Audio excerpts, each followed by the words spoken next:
And so when I say Chinese, I want you to scream out the nation that's associated with this. For example, if I say Chinese, you're going to say what? China. All right, let's say it with authority. When I say Chinese, you say what? China. All right, that's just a test right there. So here we go. Chinese. China. Russian. Russia. Italian. Italy. German. Germany. Swedish. Sweden. Korean. Korea. Egyptian. Egypt. Nigerian. Nigeria. Black. Exactly. Tell him, Pastor. Tell him, Pastor. Black, nothing. I hope you were able to successfully identify the issue. The lion won't sleep tonight. 'Cause we woke now, and we woke now. I said the lion won't sleep tonight. 'Cause we woke now, and we woke now. They want us to sell our souls to barter profit. Like God's property, it's hard to market. So we steady to aim, keep your eyes on target. 'Cause when you got to drive, yeah, they'd rather you park it. But I don't valet, you ain't getting these keys. I'm keeping closed hands, I'm on bended knee. I'm just a reflection, dealing with 8 sections. Art mixed with life, you can feel the convection. Your lion won't sleep tonight. 'Cause we woke now, and we woke now. I said the lion won't sleep tonight. 'Cause we woke now, and we woke now. I said the same people that have stripped us of our identity and labeled us as a color have told us what it means to be black. I'm so glad you're here because you can bring great clarity. Can you tell us a little bit about the Sephardic Jews and how they were scattered because they went west? I sure can. Because the reason why I want to is because a lot of them, and a lot of people don't know this, are in the Caribbean. They are. In the islands. And you're one of them. I know that. I'm one of them. I know that. Because, you know, a lot of folk don't know that those roots are there. One of the first batches of slaves that came to Jamaica, they were the Sephardic Jews. It's documented. And they're all over the Caribbean, South America, Central America, and even the South Central United States. Wow. And DNA testing is a factor in all this now. The same people that have stripped us of our identity and labeled us as a color have told us what it means to be black. You know what you are? You're an ancient Israelite. Ancient Israelite, that's who we are. That's who we are. So if you give me time, if you give me time, but all that he said, no, we don't have so many years. I know. Look at this. This is pages and pages of notes. And I promise we'll give more teaching. But here is my challenge to you. All right. I'm hearing some of your traditions. It's like the days of the Bible. Yes. Do you want to remain ancient Israelites or you want to be Jews? Do you want to remain ancient Israelites or you want to be Jews? The same people that have stripped us of our identity and labeled us as a color have told us what it means to be black. Assalamu alaikum. In the 13th tribe, Arthur Koestler traces the origin of Eastern Europe's Jewish population that was largely decimated by the Nazi onslaught during the Second World War. Through extensive research, he discusses the history of a trading empire that was set up by a tribe known as the Khazars. The Khazar Empire was located between the expanding power blocks of Christianity and Islam, and the people were converted to Judaism by their king as a way of standing apart from both.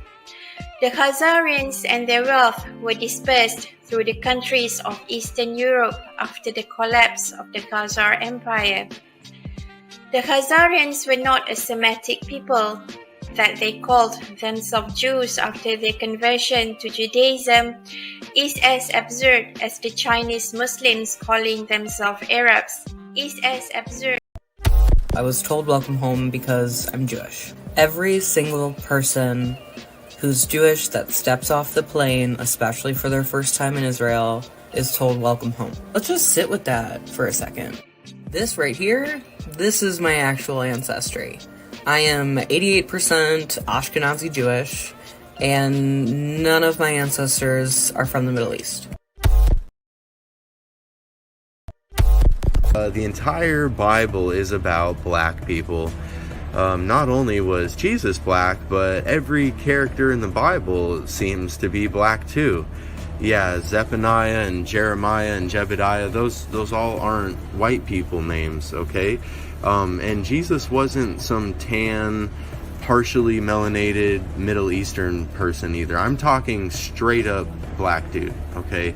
Even in the book of Revelation, when you get the vision of Daniel, he's describing someone with feet like burnt brass and white woolly hair, and we've got the deep running water voice with the red eyes, and you guys, he's black. The Jewish people are black people, like Kanye was right.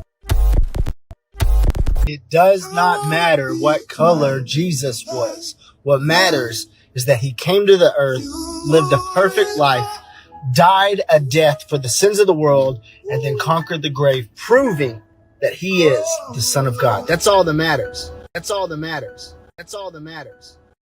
It just doesn't matter. It just doesn't matter. It just doesn't matter. It just doesn't matter. It just doesn't matter. It just doesn't matter. It just doesn't matter. It just doesn't matter. God's people, the Most High has chosen, the Hebrews, the blacks in America. Okay? We're about to see some power. Come on, y'all. You got to get out of this lie. Okay? You got to get out of this lie. You have got to come out of this lie. This white Jesus that you are worshiping is going to take you to hell. Please wake up. Oh, in the name of Yahushua, wake up. Oh, I feel the Holy Ghost. Oh, hallelujah. Hallelujah. Yahusha is an alpha, strong, black man. He is a Negro. He is a Hebrew. I don't know what word you need to hear to understand who they are. But it is not me. I am not a chosen. You can get mad. It doesn't matter. This is how the Most High has done it. I am a Gentile. And I know my place. But I'm called to tell all of these Gentile whites that I know that you are in the deepest deception that you have ever been in. And you have been in it your whole life. And the awakening is happening now. People are waking up.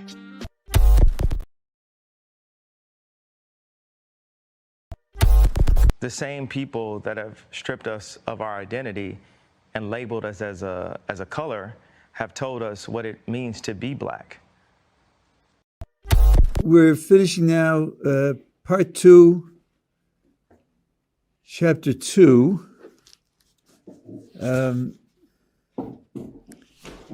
what we've said so far is that people have free will and their actions are, some are good and some are evil. And by the way, the Rambam writes explicitly that everyone has some good actions and some bad actions. Everyone.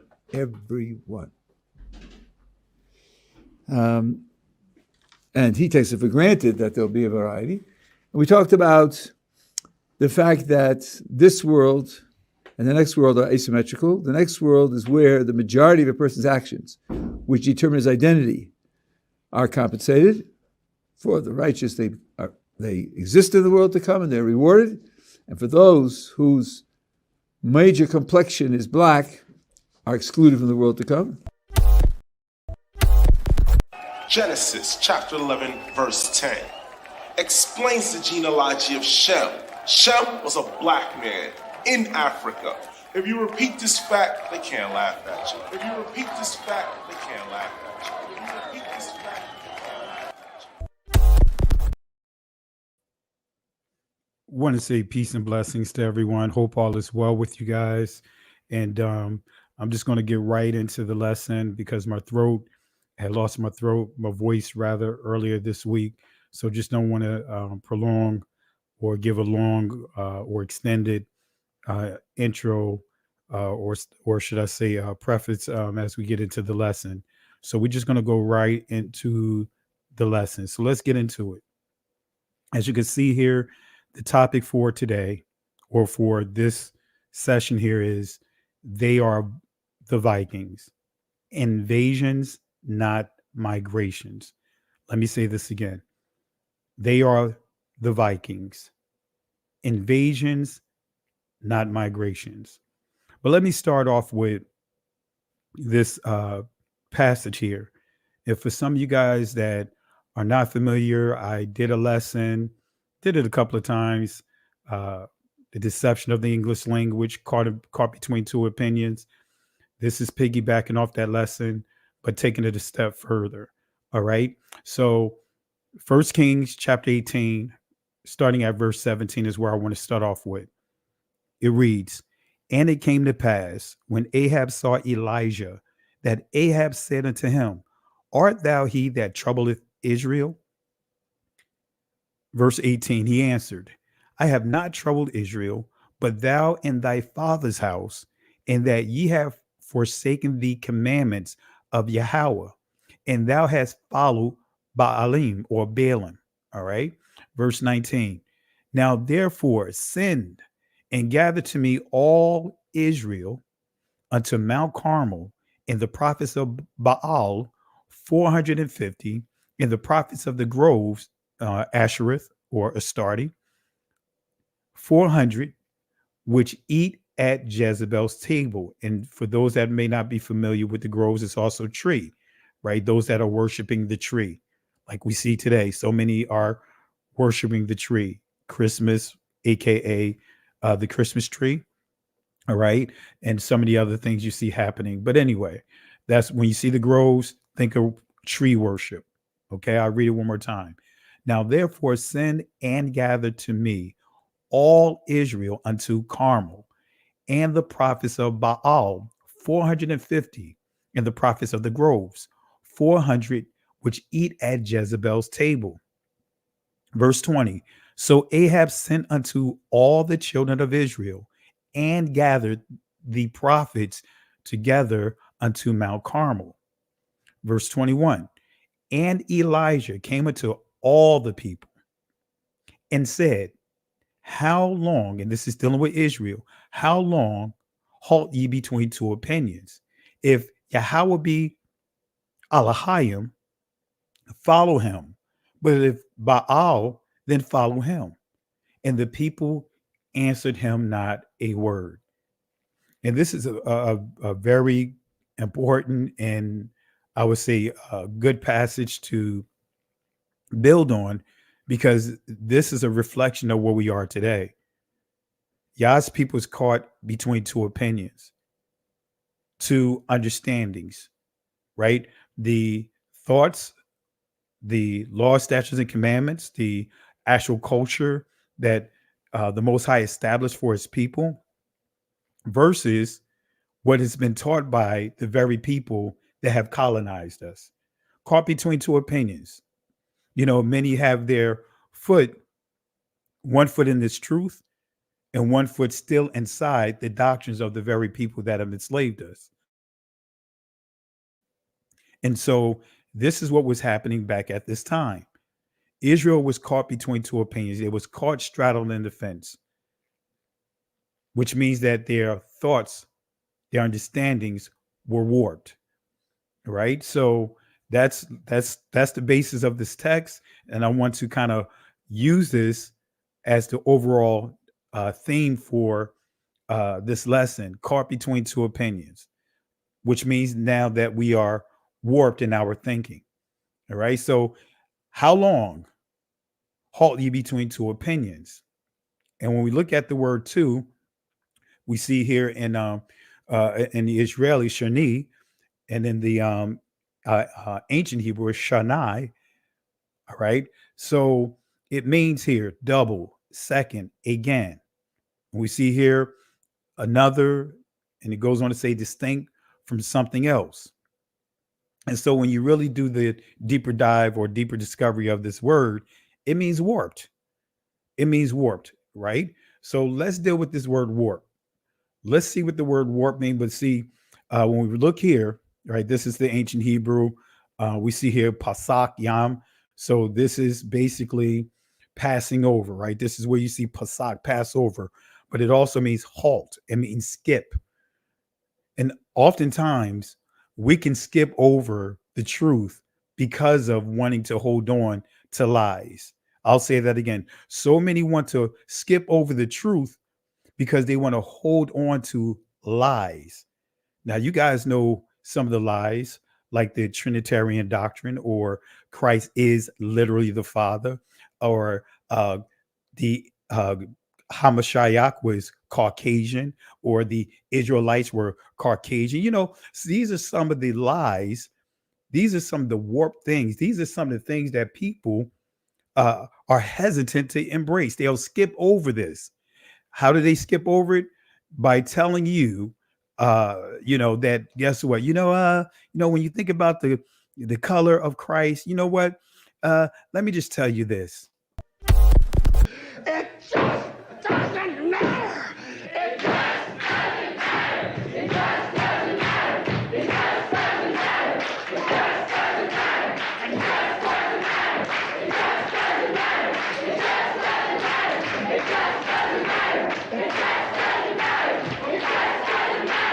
It just doesn't matter. You start hearing it just doesn't matter. It doesn't matter what color Christ's skin complexion is. It doesn't matter whether or not if you prove yourselves to being the blood descendants of Israel. It doesn't matter. All these things doesn't matter. Right? So that is what people use to do what? Skip, to jump over, to pass over pertinent information. All right. And so this is what you see on your screen right here. Pasak yam.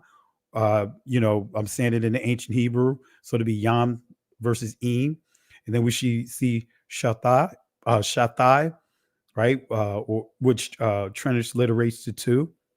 But this word right here, sa'ap, right? And this word right here is where when you think about the word warped, opinions. All right. So let's deal with this word warp.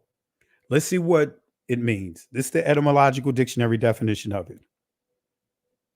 To bend, twist, distort. All right. So that's what it means. To warp, it means to bend, twist, distort. And I'm going somewhere with this.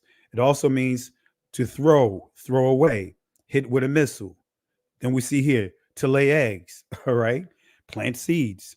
So let's go ahead and look at this word iniquity. Anomia. Anomia is the Greek word for iniquity.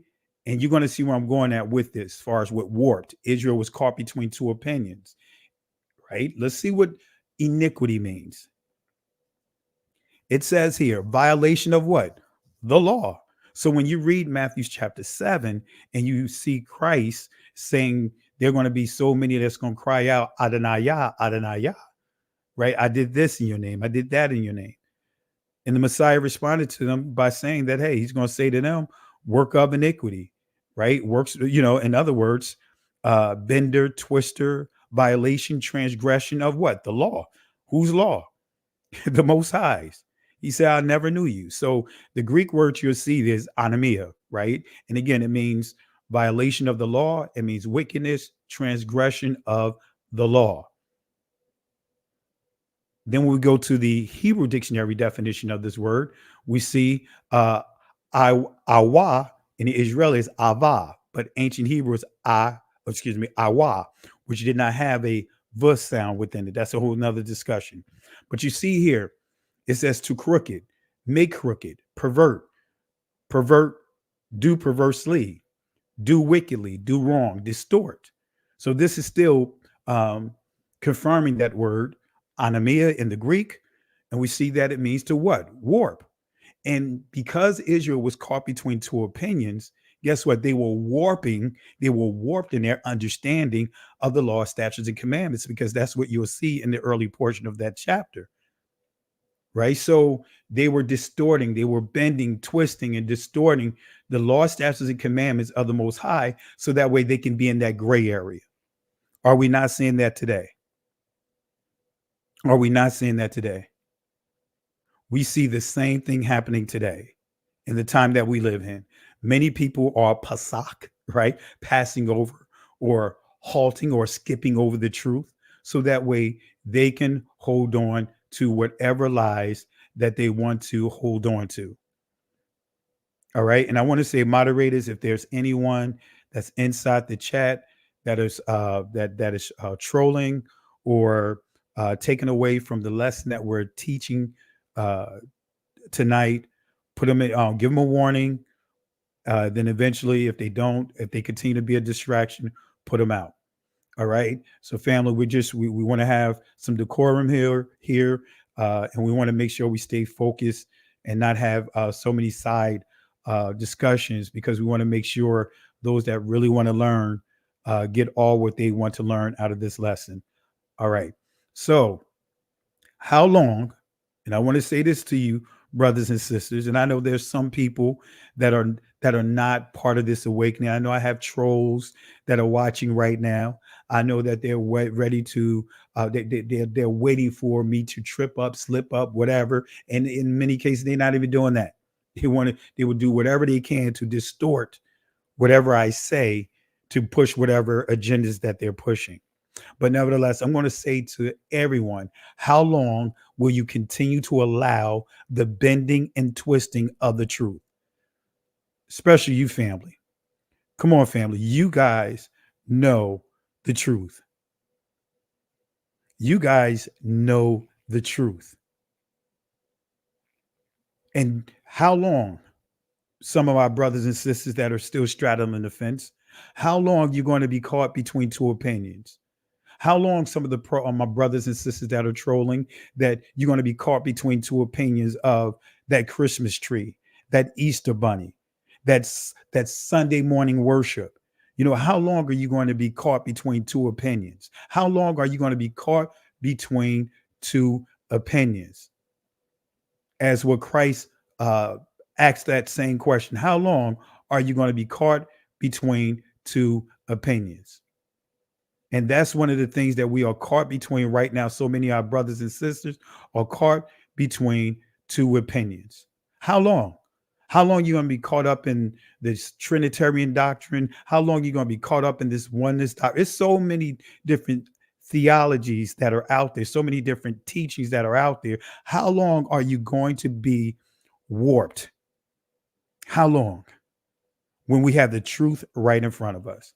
All right. So let's go ahead and continue here. Let's go ahead and continue here. All right. Let's go ahead and continue here. How does this prove that the Vikings are connected to the Israelis? I know you guys are asking that question, Pastor. Okay. How are you going to prove that the Vikings is connected to the Israelis? Let me say that one more time. How am I going to prove that the Vikings are connected to the Israelis? You guys know I'm going to give sources. I'm going to give sources. And I'm not going to do like many people out there that are doing with agendas.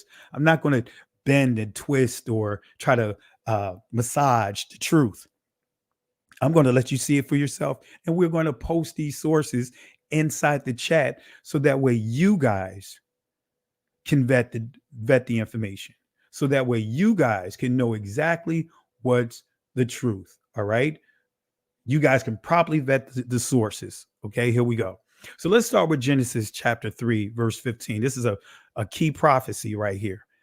This is the key prophecy right here. I will put enmity, ayabab, between thee, right, and the woman, between thy seed, Zarai or Zarai, and thy seed. It shall bruise thy head, and thou shalt bruise his heel.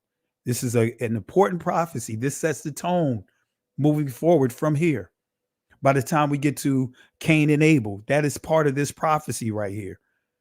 By the time we get all the way up to, I think I saw someone post John 8, right? When you understand John 8, when Christ said to those particular people that he was engaging, right? When you really do the deeper discoveries on that whole passage, he's dealing with Edomites, right? But anyway, he said that, hey, he know who their father is, and their father is the devil.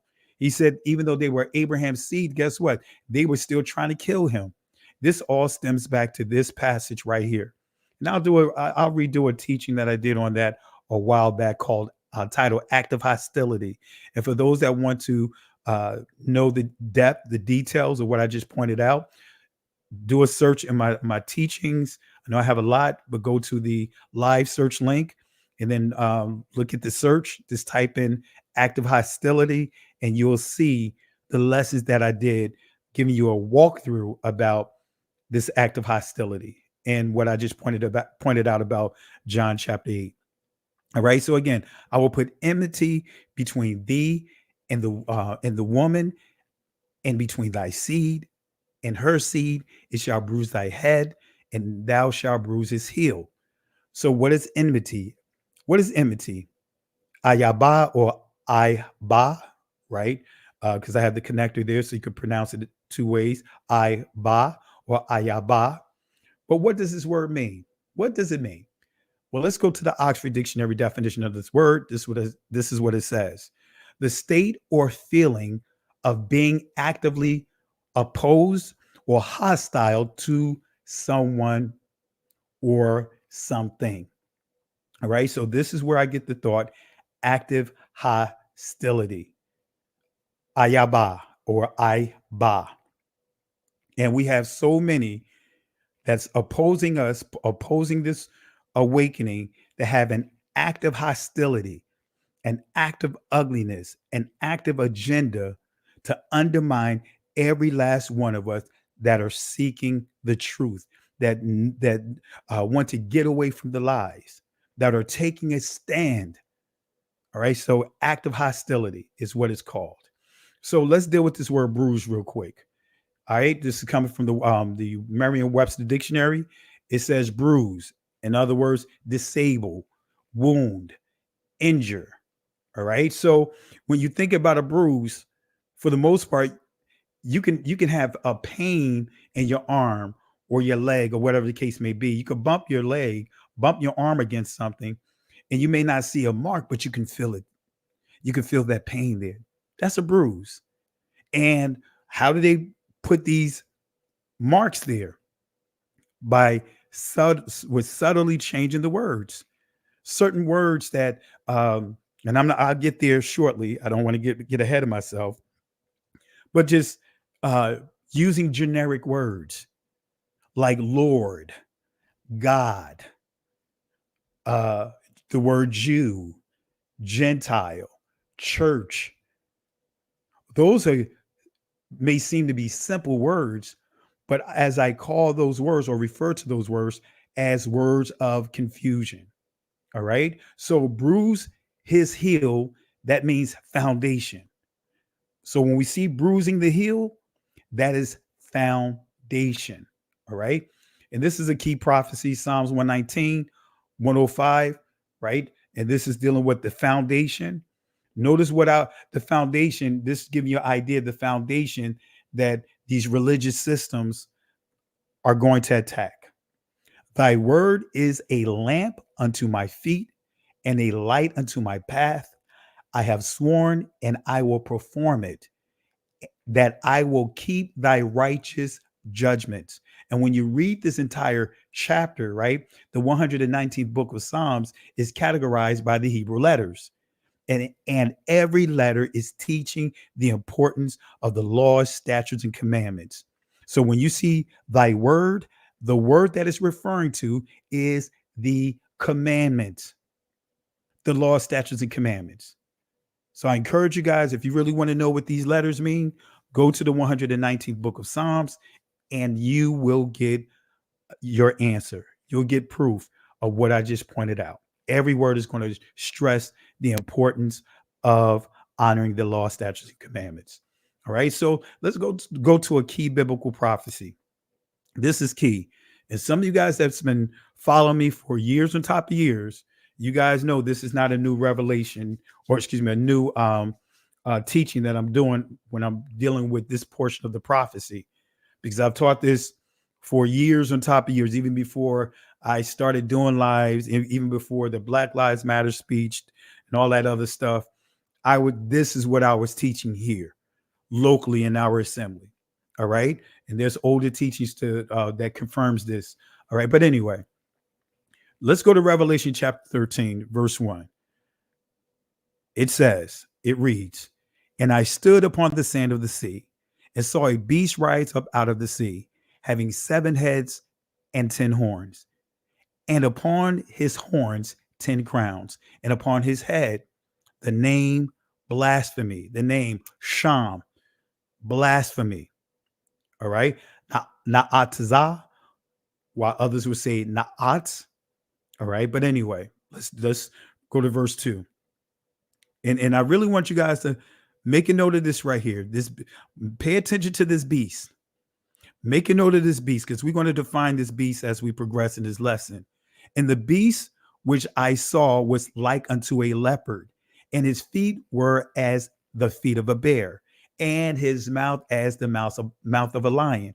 And the dragon gave him his power and his seat and great authority." So upon his head, upon his horns, 10 crowns. All right. Let's break this nugget down real quick. Right. Let's break this nugget down. Let's deal with this nugget real quick. A beast rise up out of the sea. Right. So let's go to a source here. I'm gonna deal with the Vikings a little bit. Because you see the overall theme. You know I'm dealing with the Vikings, and I didn't have a chance to put my little Viking thoughts here, but music behind the scene, but it's all good. All right. All right. So and I see a comment here. I don't think that there's no such thing as Jewish Vikings. Just follow the lesson. Don't try to make sense of what I'm saying. It will make sense in the end. All right. Let me say that again. It'll make sense in the end. I'm not going to get ahead of myself. Don't try to speculate, because you're not going to get where I'm going at with the lesson. So listen to the entire lesson before you form an opinion. All right. So the Viking explorers who beat Columbus to America. That's right. The Vikings was here before Christopher Columbus. And if we want to take it a step further, guess what?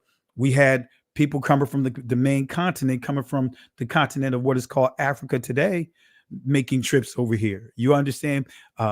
Mansa Musa, his brothers, they were sending ships over here well before Christopher Columbus and all these guys. All right. I encourage you guys, study a guy by the name of James Adair, and he proved that there were Israelites here down in the South Carolina, North Carolina, South Carolina, Georgia, Spanish Florida, Alabama territory. And he confirmed that they were speaking Hebrew. He confirmed that even the culture was Hebrew. That's a whole nother lesson. But anyway, the Viking explorers who beat Columbus to America. Nearly 500 years before the birth of Christopher Columbus, a band of European sailors left their homeland behind in search of a new world. Their proud Viking ship sliced through the cobalt waters of the Atlantic Ocean as winds billowed the boat's enormous single sail. After traversing unfamiliar waters, the Norsemen aboard the wooden ship spied a new land, dropped anchor, and went ashore. Half a millennium before Columbus discovered America, those Viking feet may have been the first European ones to ever have touched North American soil. All right. So again, the dragon gave him his power. Still stand with this theme here, but think about what I just pointed out with the Vikings. So let's deal with this beast real quick. And we still going to deal with the Vikings. Let's deal with this beast. Let's see what this word beast means in the Greek. As you see here, it says therion. It says it means a dangerous animal. In other words, a venomous, a wild beast. We see here in the sub entry here, it says savage, ferocious. All right. So a dangerous animal, venomous, wild beast, right? Savage, ferocious. So let's deal with this word dragon. All right. Let's deal with this word dragon. Did I put it up here? Let me make sure I have it here.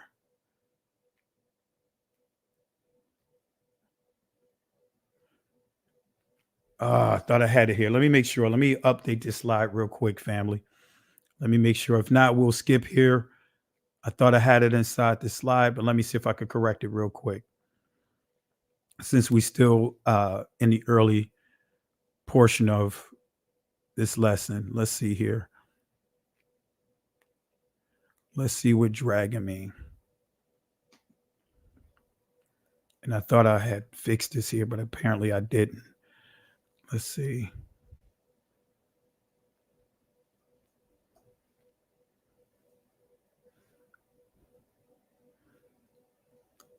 All right. I'm just correcting the slide real quick, family. Taking a second.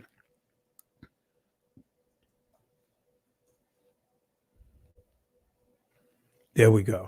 All right. Let's try this again. All right. That's the beast. All right. Now let's go to dragon. All right. So we see here for beast again. Let's go back to beast. We see the beast. It says a dangerous animal. In other words, venomous, savage, ferocious. And then when we go to this word dragon, right? And we see dracon, we see that this word means, it says kind of serpent. And we see here a great serpent. It could be transliterated to a dragon, transliterated to serpent, and also a name for Satan or Shaitan. All right. So we see a great serpent. So who is this poisonous serpent dragon? Who is this poisonous serpent dragon? Let's go to another source here. And this is dealing with the mythologygods.org, from mythologygods.org. This is still dealing with the Norse. This is dealing with the Vikings belief system. Jormungand, this is which means great beast in Old Norse, right? So there's no coincidence. You see great beast, right? But notice it says here, also called the Midgard serpent, is a snake or dragon who lives in the ocean that surrounds Midgard. In other words, this is where, when you guys are familiar with the story about like Thor, Loki, Midgard is the place where they live. And again, this is the serpent, though, the snake that's wrapped around it. Okay, so Midgard is a snake or dragon who lives in the ocean that surrounds Midgard, the visible world. So enormous is he that his body forms a circle around the entirety of Midgard. All right. And so how does this tie into the prophecies? Let's go to Revelation chapter 9, and we're going to tie this all together, starting at verse 10. And they had tails like unto scorpions, and there were stings in their tails, and their power was to hurt men 5 months. And they had a king over them, which is the angel of the bottomless pit, whose name in the Hebrew tongue is Abaddon, but in the Greek tongue hath his name Apollyon. So this poisonous serpent dragon reputation is invasions. Let me say that again. That's what this is prophesying. This is giving you a prophecy, a warning of invasions. See, a lot of this stuff, when we say invasions, many try to dumb down invasions by using the term migrations. I'm gonna give you an example of someone using the word migration versus invasion, and we'll elaborate and see how this ties into the overall lesson as we progress here. So, a little over 1,000 years ago, as Jewish people scattered around the world had now emigrated in Europe and now were living in the Rhineland in Germany, they looked at the name Gomer in Genesis 10 and they connected Gomer with Germany, so they took on the identity of the name Ashkenaz. It has nothing to do with Ashkenaz in the Bible, which is a descendant of Japhet. It's just a name that was taken. Okay, it's that simple. Just like my last name Brown doesn't refer to the color of my skin or anything else. It was shortened from a Russian name when my grandfather came over at Ellis Island. The name got shortened to Brown. It's just a name. That's all it is.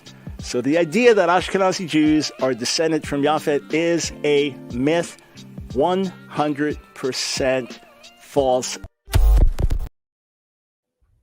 All right, so you heard it with your own ears about trying to minimize an invasion, but called it a migration.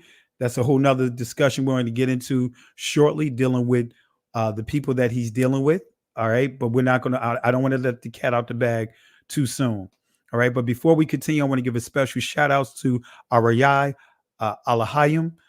Thank you for the love and support tonight. Really appreciate the contributions.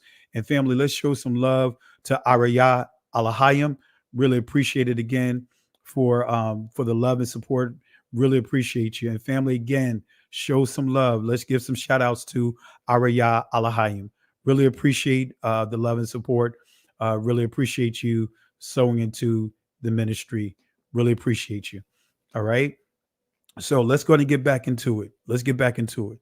All right. So this poisonous serpent dragon reputation is invasions.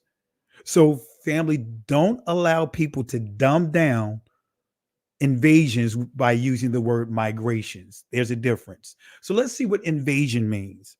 Let's see what invasion means. This is the etymological dictionary of invasion.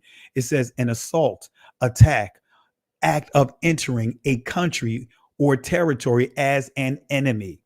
Invasion, attack, assault. It says an attack, invasion. So in a nutshell, we see invasion when you go into a territory, you're going in as what? An enemy. You're going into the territories to what? Take something that don't belong to you.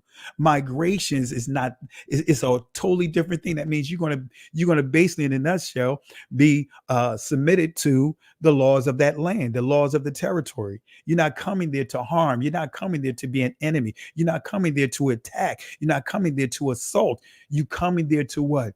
Transition, start a new beginning, maybe even just to visit, vacation. But anyway, that's what invasion means. An assault, attack, act of entering a country or territory as an enemy. As an enemy. As an enemy. It goes on to say to go, come, get into, enter violently, penetrate into as an enemy, assail, assault, make an attack. And we see here to go, to walk, go hastily. In a nutshell, trolling, right? That's what trolls do. And we see trolls all over the place. You got trolls all up in the church. They're trolling us right now. You got trolls all up in the church trolling it right now, going to and fro, seeking what they can use to continue to push forward their agenda. All right. So it goes on to say here, an extended sense of disease, a harmful incursion of any kind. That's right. These invaders, they are a disease. They are a virus. Goes on to say infringement by intrusion, encroachment by entering into or taking away what belongs to another. That's what the Vikings did. And I'm going to deal with a special group of people that's going to confirm what I'm teaching to you guys tonight. All right. So they had a king over them. That's what Revelations 9 says. It says they had a king over them, which is the angel of the bottomless pit. Who is this king? Who is this angel of the bottomless pit? The king of this bottomless pit is Apollo, right? And I know this is a refresher to some of you guys, some of this information I'm sharing, but bear with me. Bear with me. So Apollo, Greek sun god, who took over over the powers of his twin sister Artemis, the moon. Originally, he was her child. Wait a minute. Originally, he was her child, as the son was born of the moon goddess in Egypt. He was also her totemic beast in several forms of a wolf, a mouse, or a golden maned lion. The fully anthropomorphized Apollo laid claim to the goddess's power of prophecy, poetry, music, magic, and healing. And this is dealing with Greek mythology, all right, family? So his priesthood adopted the muses, the graces, even the great serpent. Notice what we see here, the great serpent who gave oracles from the earth. Excuse me, just clear my throat. From the earth. And let me get to where who gave great oracles from the earth womb, Apollo Python, known as Sol Negus. I know it says Niger, but you guys already know how to pronounce that word. For those that may not know how to pronounce that word, let me just let you hear it. Strong's G 3526. Niger. Niger. All right. So again, it says, even the great serpent who gave oracles from the earth womb, Apollo Python, known as Sol. Strong's G 3526. Niger. Black sun, in other words, black sun, during his nightly sojourn. All right. So that's a little information on excuse me. My throat, man. But that's giving you a little information on Polyon. All right. So no creature and force leaves behind more destruction than that of ferocious locusts. Let me say that again. No creature, no force leaves behind any more destruction than that of the ferocious locust. And what we see again, this is describing an invasion. And Isaiah prophesied about the invasion of the name stealers and a promise to redeem his people. Let me say that again. Isaiah also prophesied about the invasion of the name stealers and a promise to redeem his people. Isaiah 59, chapter 16 says this. Chapter 9, excuse me, let me go back here.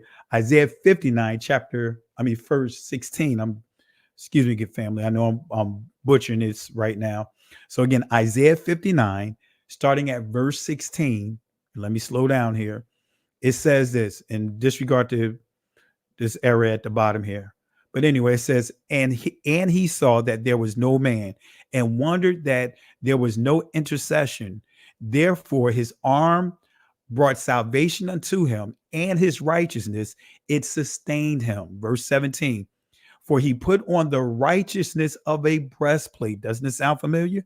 Doesn't it sound like what Apostle Paul was teaching? Teaching how to wear Torah, teaching out of what? The prophets, the law and the prophets. You also see this, I believe, in the book of Tobit. Anyway, for he put on righteousness as a breastplate and an helmet of salvation upon his head. And he put on the garments of vengeance for clothing, and was clad with zeal as a cloak. According to their deeds, accordingly he will repay fury to his adversaries, recompense to his enemies. To the islands he will repay recompense. Verse 19. So shall they fear the name Yahweh, the name of Yahweh, from the west, and his glory from the rising of the sun, when the enemy shall come in like a what? A flood. The enemy shall come in like a what? Flood. That's an invasion. Rawak Yahweh, yours to say Lord God, transliterating into those words, shall lift up a standard against them. Lift up a standard, Nas or Nasa, right? In the Israeli, it's noose, right? Go figure, right? What is the meaning of Yahweh will raise up a standard? Well, let's see what this word says. Look at this here. In the Israelis, it's pronounced noose. In the ancient Hebrew, it will be Nas. Nas. Go figure.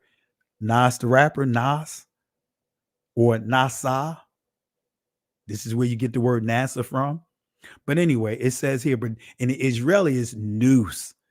to flit, an example, vanish away, flee, make to flee away, put to flight, lift up a standard, cause to disappear. All right. So this group, the key to this group that we're describing here, as you see this serpent here to the right, these Vikings, the key to this group of people is the reputation of a serpent. All right. A reputation of a serpent. Let's deal with this divination real quick. Puthon, it says here, oracle. In other words, a python, an example, inspiration, soothsaying. All right. So again, Puthon, you see python, diviner, inspiration, soothsaying. In Greek mythology, the name of the Pythian serpent or dragon that dwelt in the region of Pytho at the foot of Parnassus and Phocis, and he was, and was said to have guarded the oracle of Delphi. In other words, that's getting into the stomach, right? Delphi, stomach, right? Diaphragm, right? And been slain by Apollo. And we already dealt with Apollo. We defined Polyon, right? Apollo, Polyon. We dealt with that in a few slides back. All right. A spirit of divination. So how does this prove that the Vikings are connected to the Israelis? So we dealt with this beast in Revelations 13. We also dealt with it again in Revelations chapter 9. We just dealt with Apollo, Polyon. We dealt with that, right? And we just dealt with this word Python, right? And when we see that word, that's especially what we dealt with here, Puthon, right? This word is, you'll see when dealing with the damsel, the young woman, the young girl who was under a spell, the spirit of ventriloquy by two men. All right. So, and that's the spirit that they had on them, over her, a python spirit. All right. So that's why I want to go back here, a python spirit. So how does this prove that the Vikings are connected to the Israelis? How does this prove? Right. I know some of you guys are still asking this question. Pastor, how does this prove that the Vikings are connected to the Israelis? I'm glad you guys asked. Right. We going there, family. I'm going to give you sources. All right. Who are these people operating in the spirit of Apollo Python? Who are these people that are operating in the spirit?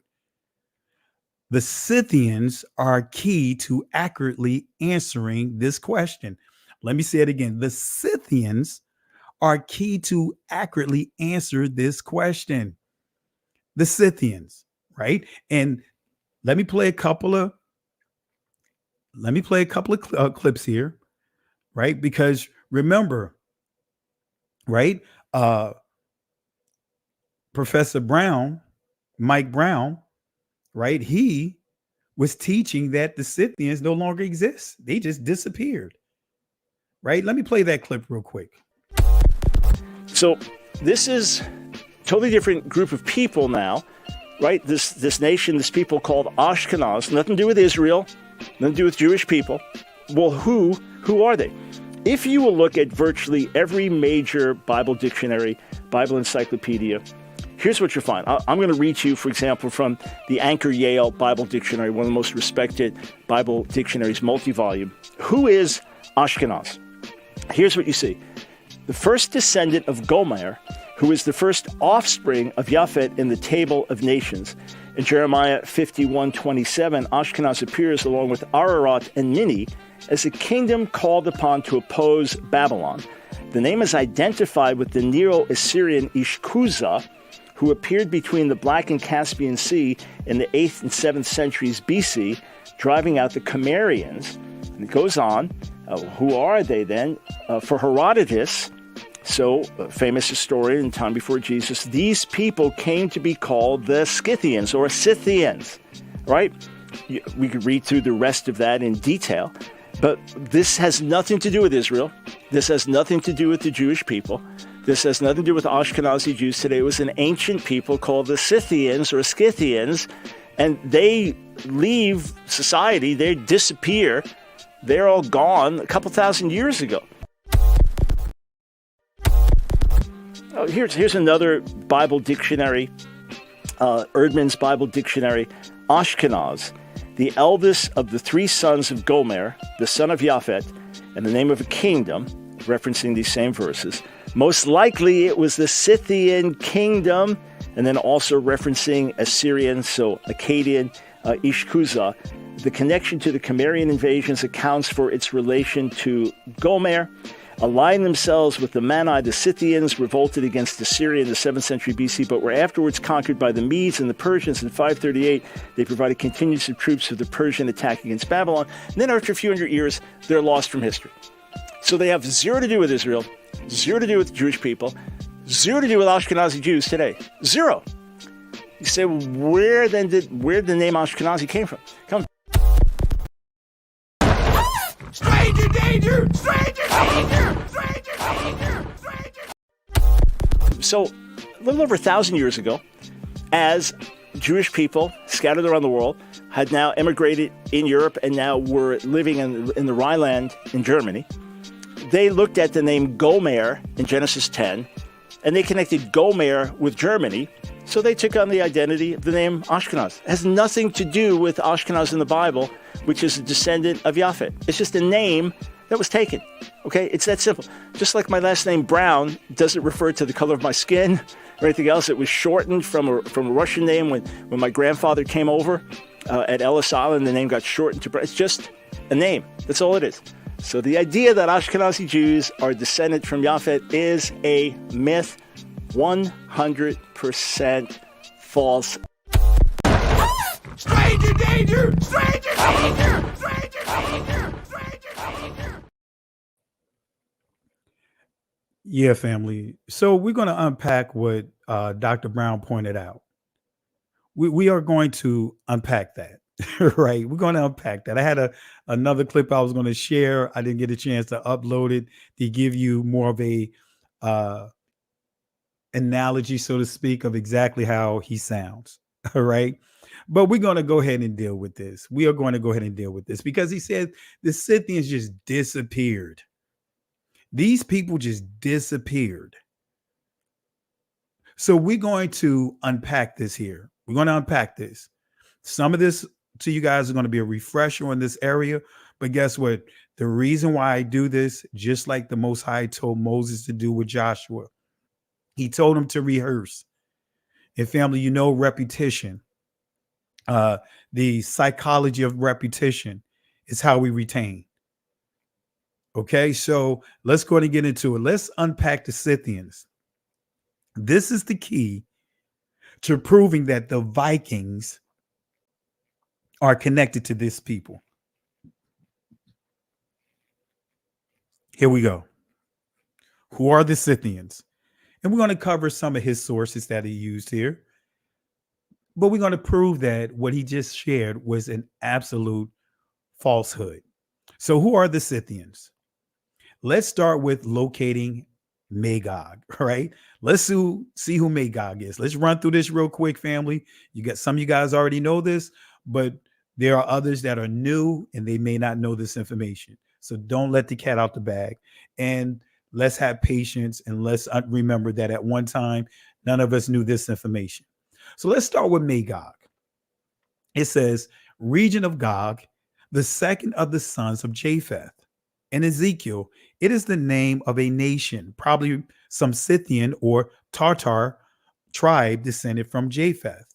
They are described as skilled horsemen and expert in the use of the bow.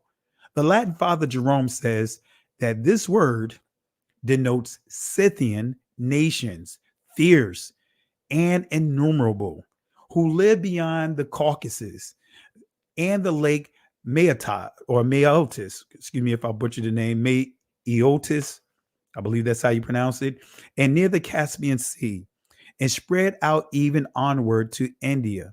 And then it gives some additional information here. All right. It goes on to say, like when we deal with we're going to deal with Japheth, but we see here Magog is the second son of Japheth. So again, we just dealt with the region of Magog, still dealing with the territory of the Scythians. But now let's see who Magog is, or Magog, according to the scriptures. Let's see who. Let's confirm this. Genesis chapter 10, starting at verse 1. Right? It says here, these are the generations of the sons of Noah: Shem, Ham, Japheth, and unto them were sons born after the flood. The sons of Japheth, Gomer. There you have it. Magog.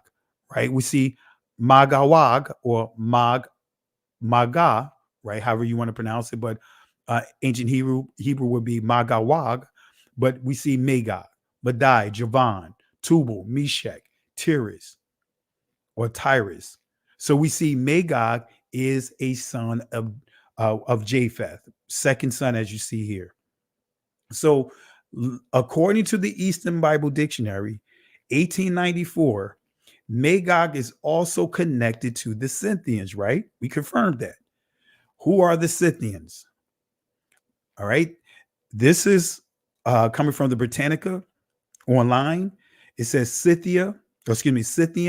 Some would say Scythians, but Scythian, also called Scyth, Saka, Sake, member of a nomadic people originally of Iranian stock, known from as early as the 9th century BCE, who migrated westward from Central Asia to southern Russia and Ukraine in the 8th and 7th centuries.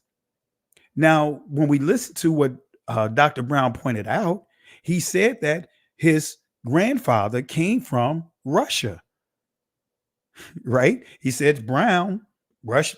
According to him, it's a Russian name. Said his grandfather came over with that name from where? Russia, right? This is part of the territories of who? The Scythians. So the Scythians founded a rich, powerful empire on what is now Crimea. So who are the Scythians? All right, let's go to here. Another source here. Localizing Ashkenazi Jews in primeval villages in the ancient Iranian lands of Ashkenaz. Now, notice what this says here, family. Some of this, you guys, it's a refresher for you, but I got to keep area that I'm going to reveal to you that I know some of you guys have not actually. I probably want to say 99% of you guys haven't heard or seen for as this source. But anyway, an analysis of 393 Ashkenazic, Iranian, Mountain Jews, and over 600 non-Jewish genomes demonstrated that Greeks, Romans, Iranians, Turks exhibit the highest genetic similarity with Ashkenazi Jews.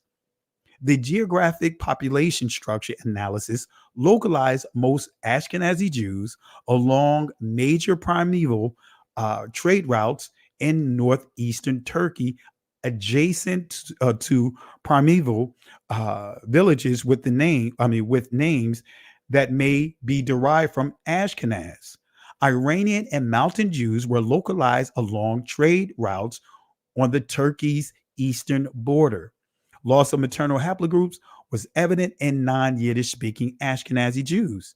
Our results suggest that the Ashkenazi Jews originated from a Slavo-Iranian confederation, which the Jews called Ashkenazic, an example, Scythians. Come on, family. This is like a mic drop. And I know every time I bring this up, this is a mic drop, but this is literally a mic drop.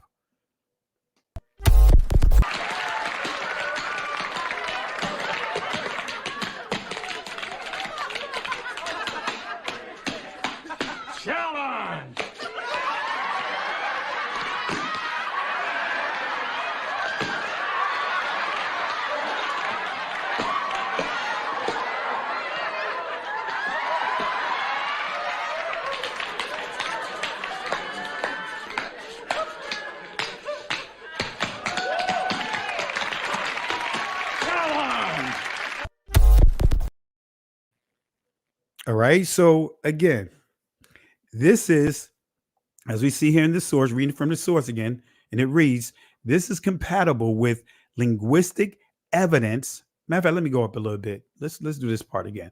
Our results suggest that Ashkenazi Jews originated from a Slavo-Iranian confederation, which the Jews call Ashkenazic, an example, Scythian, though these Jews probably spoke Persian and or Asset. This is compatible with linguistic evidence suggesting that Yiddish is a Slavic language created by Irano-Turco-Slavic Jewish merchants along the Silk Roads as a cryptic trade language spoken only by its originators. All right. So who are the Scythians? Who are the Scythians? Let's go to the Anchor Bible Dictionary. Let's see what it says about the Scythians or the Scythians. Right? Let's start with Ashkenaz. Let's go with Ashkenaz because the Ashkenaz are the same people. The Ashkenaz and the Scythians, they are the same people, family. Let me say that again. The Ashkenaz and the Scythians are the same people. So we see here first descendants of Gomer, who is the offspring of Japheth in the Table of Nations. In Jeremiah 51:27, Ashkenaz appears along with Ararat and many as a kingdom called upon to oppose Babylon. This name is identified as the Neo-Assyrian Ishkuza. And it goes on to say, who appeared between the Black and Caspian Seas in the 8th and 7th centuries BC, driving out the Cimmerians or Cimmerians. Gomer's association is reflected in Genesis 10 and threatening the Assyrians. For Herodotus, these people came to be called the Scythians. The correspondence of consonants. Now, this is getting into the linguistics as far as to pronounce the evolution of the names, but it says the consonants in Ashkenaz is Kuzu or is Kuza, excuse me, and Scythian is obvious. So these are the same people, family. All right, let's skip down here. It says, although cultural associations reach back into the 3rd and 2nd millennium BC, present archaeological evidence for a distinctive Scythian culture begins in the 7th century BC. Let's skip down here. Possible portrayals of Scythians appears on 9th century reliefs of Ashurbanipal, excuse me if I butcher this, Ashurbanipal II, but the first Neo-Assyrian mention of the Ishkuza occurred during the time of Sargon II in the 8th century BC. Driving back the Cimmerians or Cimmerians, however you want to pronounce it, the Scythians were able to push south to dominate Asia and Media in the latter part of the 7th century BC. About this time, a Scythian raid against Egypt was stopped by Psammetichus first, and this is noted by Herodotus. That's what you see here. This is referring to his writings. For the late or his historical account. For the later history of Scythians and the questions of their identification with the enemies from the north mentioned in the first part of Jeremiah, see Scythians. So we see that the Ashkenazis and the Scythians are the same people. So it's telling us if we want to know more about the Ashkenazis, the Scythians, go see the word Scythian. Right? So according to the Anchor Bible Dictionary, the Scythians are the descendants of Ashkenaz. They're the same people. Right? And when we go to see the Scythians here, as it recommended, I'm not going to read all of this because I'm barely holding on to my voice here. It says biblical scholars sometimes associate the Scythians with Ashkenaz and with the bringers of destruction. It goes on to say outside the Hebrew Bible, their reputation for savagery is alluded in 2nd Maccabees 4:7, 3rd Maccabees 7:5, 4th Maccabees 10:7. You can look up these sources, family, and you will see the Scythians. They are mentioned, right, in the Maccabees. It's right there. Okay. Bear with me one second. Let me clear my throat here. All right. So they're the same people, family. And it goes on to say the Scythians called Ashkenazi by the Assyrians. And this is kind of repeating what we read under the Ashkenazis. So for the sake of time and my voice, I'm not going to read all of this. But we see Scythians ruled over all of the Near East for 28 years after entering the area from the north. And then it says here, their relationship with the Babylonians, Persians, the Greeks as allies, and then they became enemies. All right. So let's fast forward, family. But we see here, this is making it clear that the Scythians are connected to the Ashkenazis. And notice what you see here. The Scythians shortly after fade from history. And notice what we see here, someone making a reference to that. But I'm going to prove all of this completely incorrect, as I just pointed out. Family, let me go ahead and I'm going to play a quick video here. I need to get me something to drink because my voice is getting a little scratchy here. And I definitely want to finish this lesson up. So let me go ahead and play a short clip here, and I will be right back. Let me see here. What clip do I want to play? All right. Where's my clip? All right. Let me just go and play this clip here. I'm going to play one that's going to give me enough time here. Not only do we know, of course, that people that we would call quote unquote sub-Saharan Africans ruled Egypt before the Persians got there, among others, but that they have this continual culture that runs up and down the Nile. And we know from our ancient sources that they believed very firmly, and they interacted with what in the area that they called Libya, right? So ancient geography, Herodotus separates. There's a big geographic debate in the 5th century, right?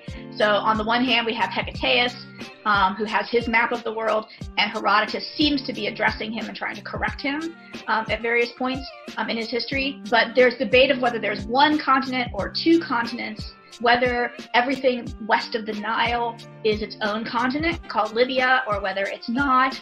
One of our ancient sources actually has Europe and North Africa as one continent.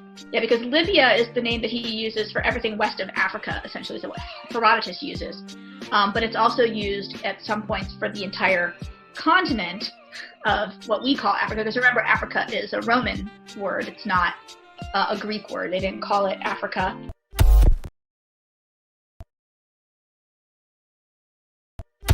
This idea that there's a natural impermeable boundary that starts at the Sahara Desert, and that there's no penetration, and that everybody who has quote unquote black skin is below that line historically, and everyone above that is somehow magically white, shows one, a real lack of knowledge of how space works and how geography functions and how mobility and movement in the ancient world function. It shows a very limited view of our ancient sources. Like I said, I think I said this in another clip, if you're going to live by Herodotus, you got to die by Herodotus too. And if you're going to cite Herodotus for evidence of one thing, then you have to accept the fact that Herodotus says that the black people, Ethiopians in our ancient parlance, Ethiopians really in our ancient parlance, are indigenous to North Africa.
All right, so let's go ahead and get into it. Let's continue on here. I had to clear my voice.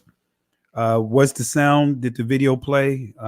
If it didn't, it's not something on my behalf. It's the YouTube, the powers that's at work here, trying to filter certain information from getting out.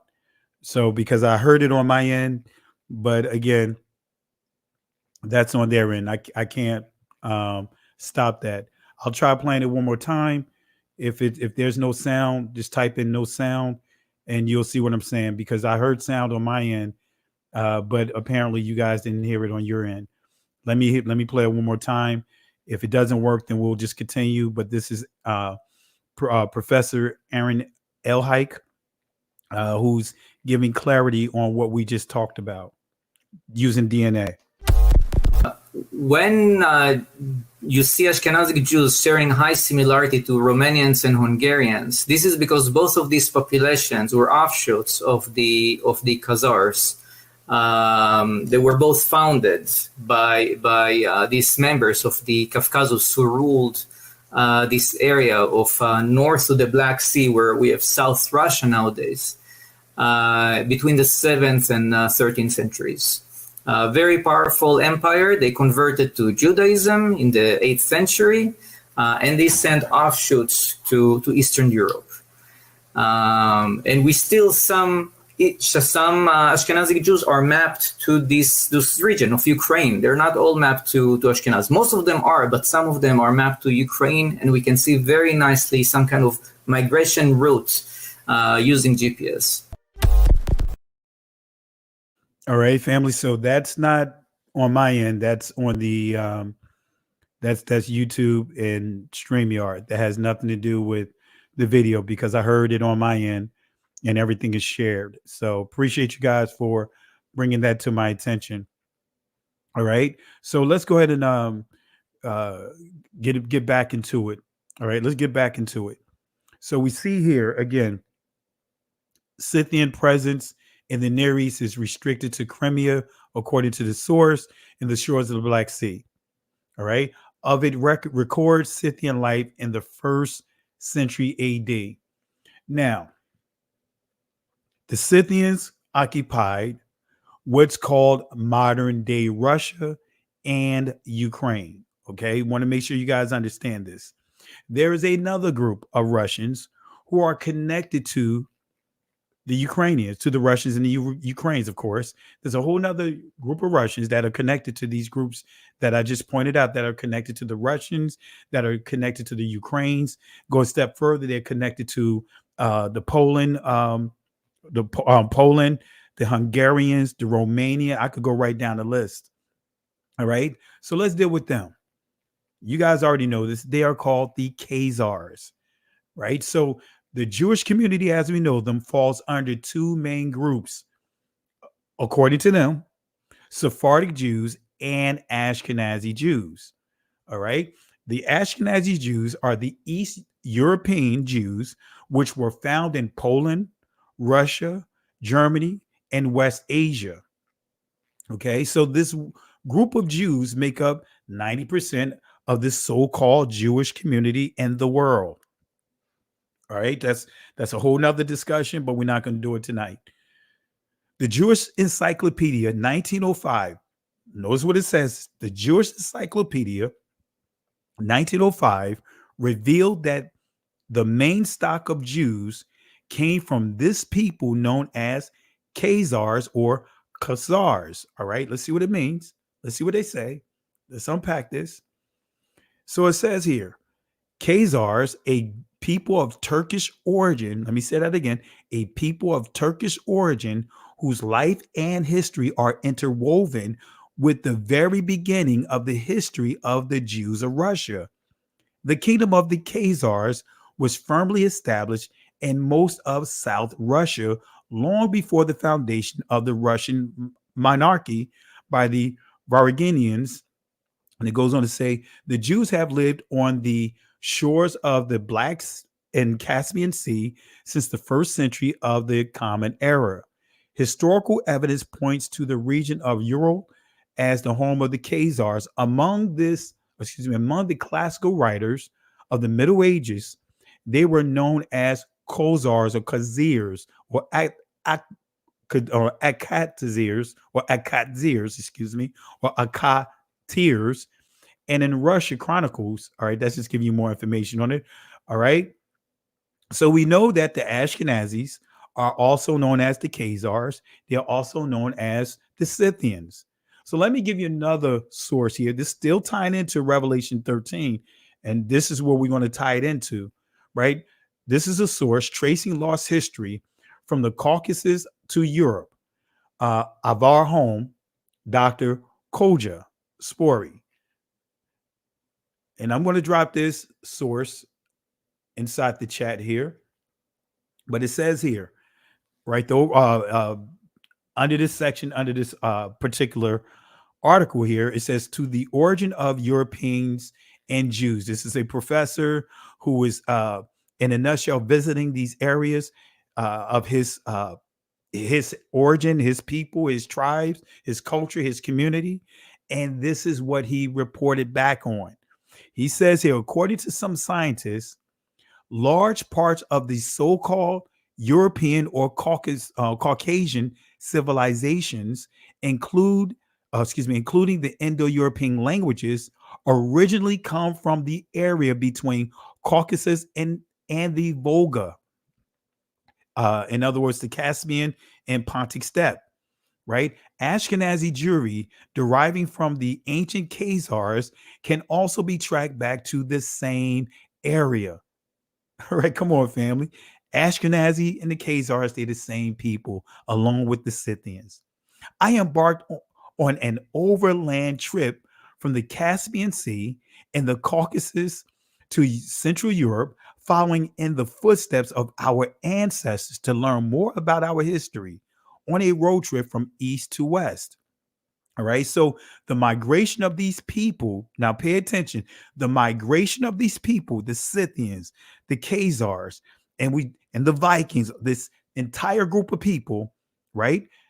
Descendants of Japheth, the migration of these people is described as in the characteristics of a serpent, right? And here it is. Let's go back to this article. And in this article, he maps it out. They're invasions. These are not migrations.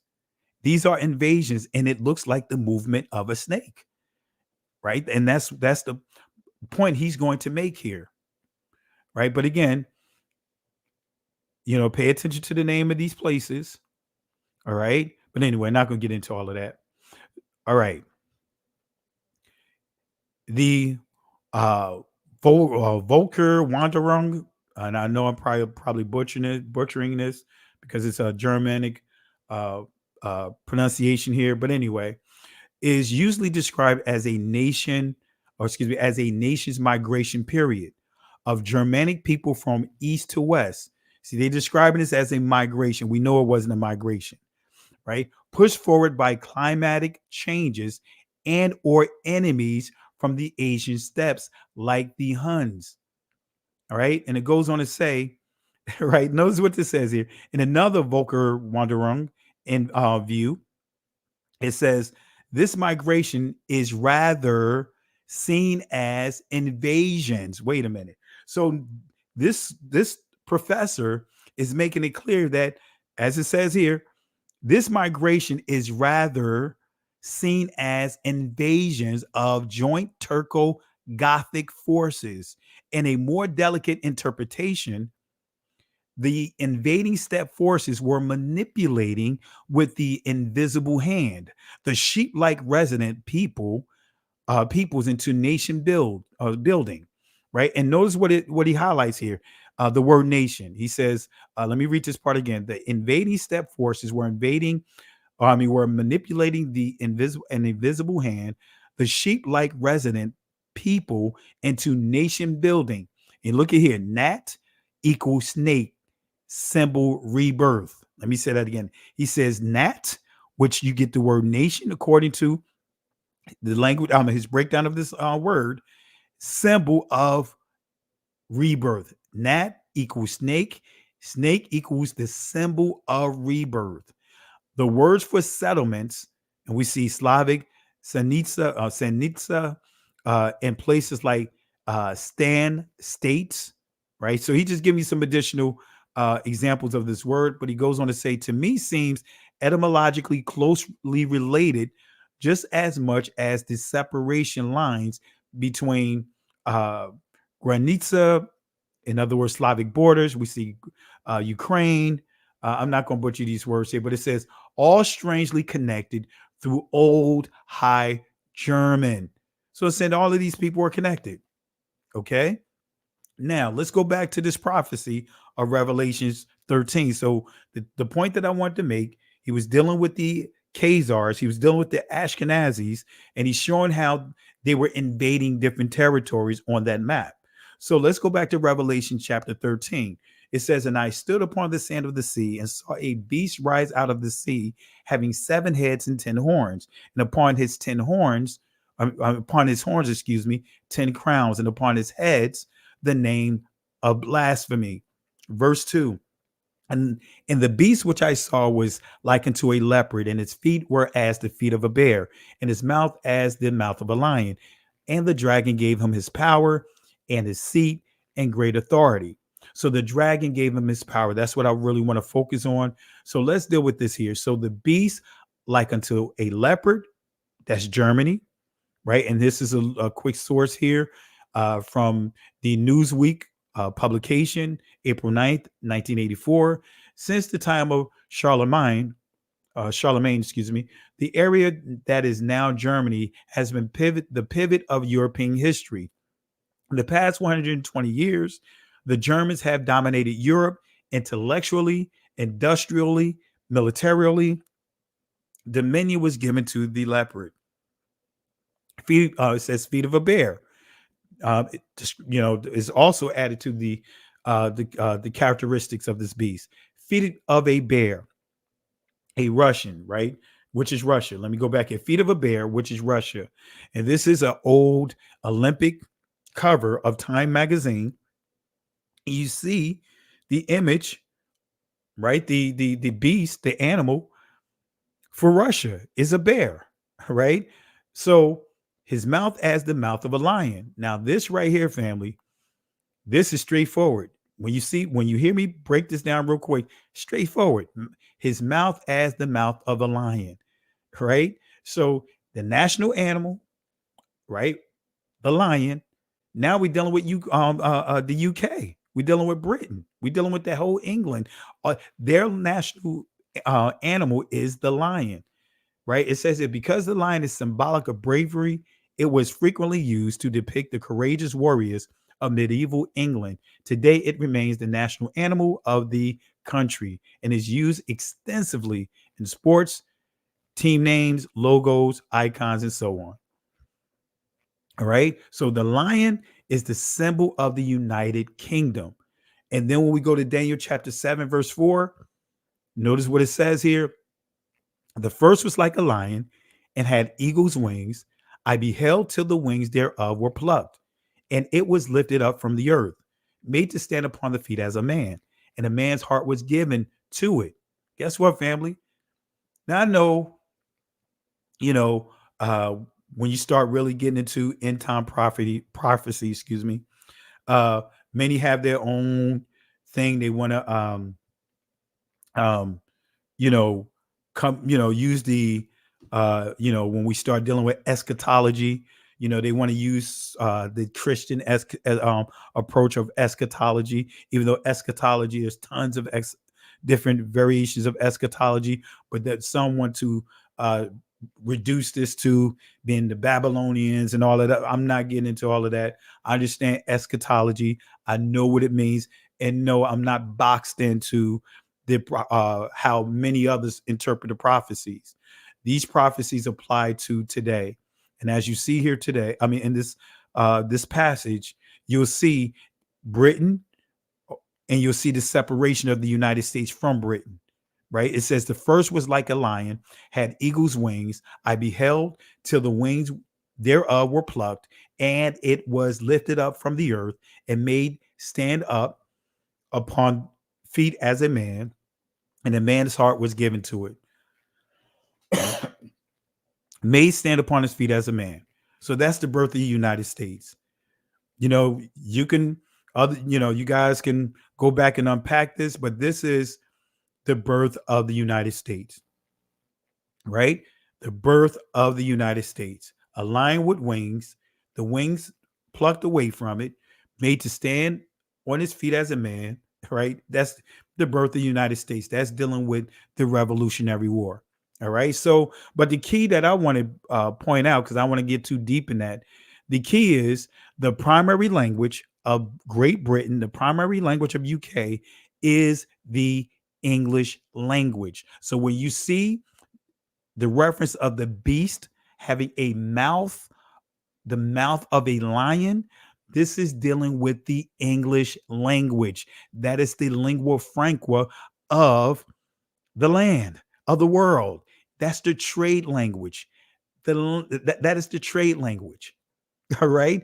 You cannot go anywhere and call yourself trading without knowing the English language.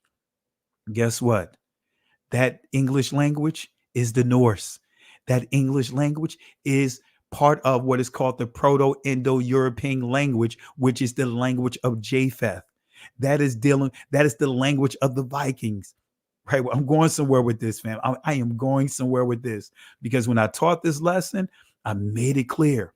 I said, many of our brothers and sisters, many people are focusing on the geographics and that type of stuff, to prove who we are, but not many are dealing with the languages.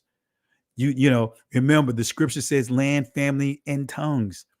So here we're going to deal a little bit with the languages. This is how I was able to come get it, connect the source here and see that the Scythians didn't disappear, right? The Scythians, I'm going to tie them to the Vikings. I'm going to prove it with sources. So let's see here. The primary language of Great Britain is English. The primary language of the United States is what? English. So behind every listed word, origins, is a Proto-Germanic Old English. You'll see these people. You see that dragon. You see their culture is embedded in everything we do. Everything we do. Everything we do. Make me think about Morpheus with Neo inside the Matrix when he wanted to test programs. He said, "You think that's air you breathing? Come on, family. You think that's air you breathing?" Makes me think about, connect that to the thought of, you think that's the Most High you worshiping? You think that's the Most High you calling on with the words that you're using? Anyway, so behind every listed word, origins, is a Proto-Germanic Old English. So how does this prove that the Vikings are connected to the Israelis? I know some of you guys want me to get straight to the point, but I got to walk you through the methodology, the thought, so you can explain it when you go back over these sources. Genesis chapter 10, starting at verse 1. Notice what it says. Actually, I'm going to go skip down to verse 3. Actually, I'll read it. Now, these are the generations of the sons of Noah, Shem, Ham, Japheth, and unto them were sons born after the flood. The sons of Japheth, Gomer, Magog, Madai, Javan, Tubal, Meshach, Tyrus, and the sons of Gomer, Ashkenaz. That's the key. The sons of Gomer, Ashkenaz, Riphath, Togarmah, and the sons of Javan, Elisha, Tarshish, Kittim, and Dodanim. All right. Now, you have the Ashkenazis, Germany, right? That's it, transliterates to Germany. You have Meshach, Moscow. I'm not going to pull the sources up because I have in my other teachings, and I encourage you guys to go back and look at the lesson, Gog and Magog, and I really go into Meshach. I go into all these names. Also, the lesson I did on the son of perdition. But we have Ashkenaz, we have Meshach, Moscow. We had Togarmah, in other words, Armenians, Germans, and Turkey. You have Madai, Medes, Persians, and the peoples of India. Lastly, Gomer, people living in the area of the Black Sea. Come on, family. Gomer, people living in the area of the Black Sea, Germany, and Wales. These are all still the same people, family. Now, if you guys want to take a screen print, go ahead and take a screen print. But these are all the same people. These are all the same people. Now let's deal with the Isles of the Gentiles. Let's deal with the Isles of the Gentiles, right? When you see Isles, again, it means island, the open sea. So Japheth is the father of the Indo-Europeans. Let me say that again, because in the linguist, right, the linguistic term, you hear Proto-Indo-European when you're dealing with the languages, right? Proto-Indo-European languages. In other words, this is where you get the abbreviation PI, Proto-Indo-Europeans. So Japheth is the father of the Indo-Europeans. I'm going to prove this, right? How influential are the Norse? Family, we're going to really understand how we've been had. How influential is the Norse? Let's break down. Let me give you a couple of sources here, right? How Norse mythology shaped the modern culture. Norse mythology is the study of the myths prevailing in Germanic countries. It is a subset of German mythology, and it can be considered as the overall term for myths, beliefs, and legends about the supernatural beings of Norse pagans, right? So we see the influence of the Norse all in the culture of the United States and other countries, but just dealing with the United States. How influential are the Norse? Well, let's break this down real quick, right? We know the Norse dealt with human sacrifices, right? But a unique eyewitness account of Germanic human sacrifice survives in Ibn Fatland's account of a Rus ship burial. And we could talk about some other things. I'm not going to get into this tonight, dealing with bloodletting and all that. Not getting into all that tonight. Where a slave girl had volunteered to accompany her lord to the next world. This is what the slave owners were doing to our ancestors. If you go down to Savannah, Georgia, and also, I can't remember the name of Florida that I was at years ago. I'm going to see if I could post some of the photos here, right? They have slave burials and slaves buried with their slave owners right across from them. The slave owners got a nice, plot of land where they are buried, and right across from them, they made sure that their slaves were buried, and many of them, when the owner died, some slaves were murdered, were killed, and buried, so that way they can be slaves according to them in the afterlife. Kind of have an Egyptian approach to it, but also guess what? The Norse. That's what the Norse would do. And as we see here, where a slave girl had volunteered to accompany her lord to the next world. So we're not going to blame this on the Egyptians. No, this is part of their culture. This is the Proto-Indo-European, especially when we get into the Germanic culture. More indirect accounts are given by Tacitus, Saxo, and it gets into more of that, but I didn't put all of that here. But here's some additional influences.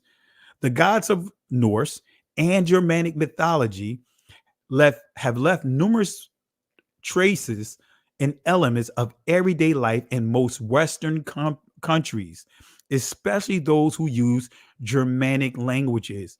An example of this is found in some of the names of the days of the weeks, right? Sunday, Monday, Sun, Moon, Mars, Mercury, Jupiter, Venus, Saturn. Guess what? Those names were changed. Those names were changed to Sunday, Monday, Tuesday, Wednesday. So as it says here, for Tuesday through Friday, you are dealing with who? you are dealing with the Norse. So for Tuesday, Wednesday, Thursday, and Friday, you're dealing with Norse deities. In other words, it says were replaced with the names of divine Germanic equivalents. So these are divine names when you start dealing with the cultures, the communities, these Germanic communities. And you see it's even more of their influence all around us. So again, it says, but eventually some of the names of the week were replaced with names of divine Germanic equivalents. So let's touch a little bit on the evolution of the English language. The English language and most European languages traces its original roots back to a Neolithic, in other words, late Stone Age people known as the Indo-Europeans or Proto-Indo-Europeans who lived in Eastern Europe and Central Asia from sometime after 5000 BC. And so now we're going to deal with the spread of Indo-European languages and culture, right? So between 3500 BC and 2500 BC, the Indo-Europeans began to travel across Europe and Asia in search of new pastures and hunting grounds, and their languages developed and diverged, in other words, in isolation. By around 1000 BC, the original Indo-European language has split into a dozen or more major language groups or families. Doesn't that sound like Genesis chapter 10 that we just highlighted? The main groups being Hellenic, Italic, Indo-Iranian, Celtic or Celtic, Germanic, Armenian, Balto-Slavic, and Albanian. Now I want to introduce you guys. Some of you guys may not be familiar with this, the tree. This is the Proto-Indo-European tree. And this is where you start seeing the connection. This is why I said that, hey, you can learn a lot about these different cultures by the tree. So this is the tree of the Proto-Indo-European languages. But when you start following these different trunks, it's four major trunks: Anatolian, Celto, Alto, Tocharian. Then we see Balto, Slavo-Germanic, Ariano, Greco-Armenic. So we follow this particular trunk, right? Now, instead of going to the Greek, we're going to follow this trunk. And if we go all the way around, notice what you see. You see Sanskrit. Wait a minute. So this further confirms that the people of India, they are actually Proto-Indo-Europeans. They have the connection, right? So you see the different language groups that stems from these four trunks. Now, if we stay on this trunk, right, the Balto-Slavo-Germanic, it breaks into two Germanic trunks. But if we stay here to the Proto-Germanic versus the Balto-Slavic, we see that it breaks into two additional branches. We see the Northern Germanic, the Western Germanic. And when we look at the Western Germanic, you see English, Frisian, High German, Low German, Dutch, Flemish.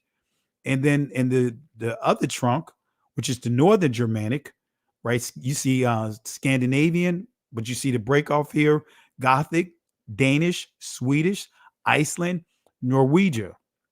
All right, so this gives you an idea of who's who. And then this is where you start getting into Russia, right? You see these trunks here, the languages, how it broke up, it divided. The language divided itself and began to continue to evolve. And we see Proto-Russia, we see Ukraine, White Russia, Great Russia, Polish, Czech. We see Slovenia, Bulgarian. All right, so you guys get it. We can see Serbo-Croatia or Croatians. So you get the gist of it, family. This is how you can really confirm who's who. By what? Studying the languages as well.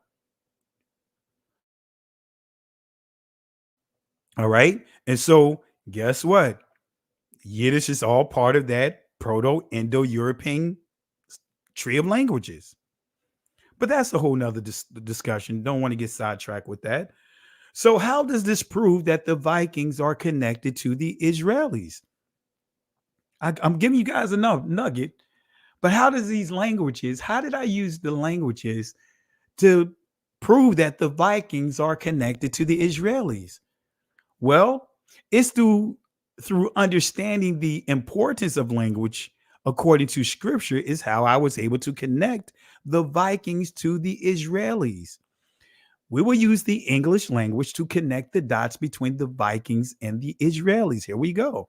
So this giving you the evolution of the Old English, like Old English, you had the Anglo, the Saxons, right?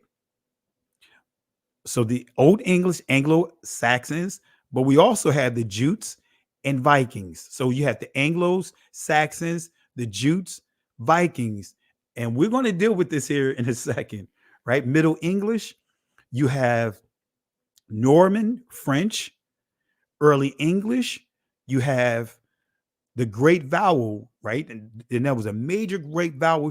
They call it the Great Vowel Shift, the English Renaissance, international trade, right?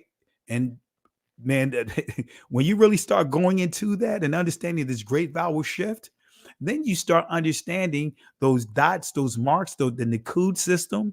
When you start seeing umlauts and how it's connected to the phonology and the phonetics of this so-called modern Hebrew, right? Which is really Yiddish, right? The foundation of it is Yiddish. So early English is connected to the Great Vowel Shift, the English Renaissance, the international trade. But I mentioned the Jutes. Did you guys catch that? Right? The Old English, I mentioned the Jutes. Now we're going to deal with the Jutes. We are going to deal with the Jutes. Does that name sound familiar? What does Jutes sound like?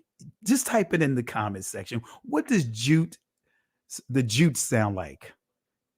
Just type the name, what it sound like inside the comment section. And I'll give you guys some shout outs, whoever posts the name. But while you guys are doing that, right, let me give some special shout outs here. I want to thank John Thomas. Could the Ashkenazis be the remnant of Canaanites, the enemy of Yahweh? Some would say Yahweh, some would say Yahuwah. I'll do a special teaching on that because I like to really go into the details of it, but that's a great question because that's not a short answer. So I want to just go ahead and give you the details on that. So we'll deal with that. I want to just give you a clear answer, just say no, but I want to give you sources to back it up. So I really appreciate the love and support. Thank you for the contributions tonight. And family, let's show some love for John Thomas for the love and support that he shared today. Really appreciate the contributions. Also want to give a special shout out to Yah daughter. Really appreciate the love and support. Didn't post a comment, but family, let's show some love to her. And also let's show some love again for Ariyah Alahayim. Really appreciate the love and support.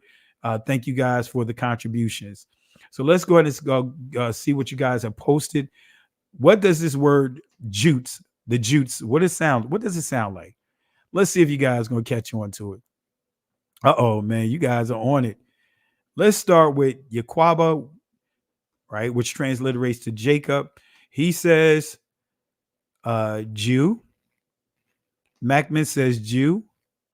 Elder in the building says Jew. And we're going to break this down. Dion Lee Way. The only way. I'm sorry. I thought it said Dion. He said, not sure, don't know, but we're going to break this down. Whole Armor, Jew. Pixie Dust, Jew. Nora Wilson, Jew. My sister Carol in the house, in the building, Jew. Yehuda, Benai Yan, Israel. Holding things down over in Ethiopia. Our brother that's holding it down over there. Thank you for the love and support earlier, being on one of the videos that I uploaded. Really appreciate you, my brother, holding it down. Thank you for the love and support. Aaron G says Jesuits. All right. And let's see who else here. Quatazaya, Yasharal, or Yasharala. Excuse me, Yasharal. I said Yasharala. Jew. All right. So far, for the most part, everyone is in agreement. I am Peace, Jew. Dwayne Burton, Jew. Freeing the Mind, Jews. Let's see here. Prestigious Desert Lion, Jew. Hold Armor, Judah. Run That Back Turbo, Jews. Brother Douglas, Jew. Shout outs to Brother Douglas. Show some love for our brother here. Thank you for the love and support over the time. Really appreciate it. It's been hanging in there with PFR. Uncle J, E, Gian Online, Jews. Let's get a few more in here. Then we'll go ahead and break this down. Tamara, Jew. Tobiah, Jew. Ernest Parker, Judah, Judes. All right, Sharon. Let's see, Sharon Beard, Jews. Got a couple of more here. All right, let's see here. Let's see here. All right. All right, yep. Ariana Wilson, Jew. Nathaniel Kohler, Jew. All right. So I made it through it. All right. So let's go ahead and bring this all together, because who are the Jutes? Who are the Jutes? Let's go to the etymology dictionary definition of Jutes. All right. We see here one of the ancient Germanic inhabitants of Jutland, the peninsula between modern Germany and Denmark, who with the Angles and the Saxons invaded Britain. So the Jutes was one of, according to history, one of the three major tribes of Germany, the Jutes. That's right, family. And you see here who with the Angles and the Saxons invaded Britain in the 5th century. Traditionally, they were said to have settled in Kent and Hampshire. The name is also related to Old Norse Eotar. Then it says related to the word Jutish. Wait a minute. So Jute and Jutish are related? Doesn't that sound familiar? We said Jute. Now we're saying what? Jutish.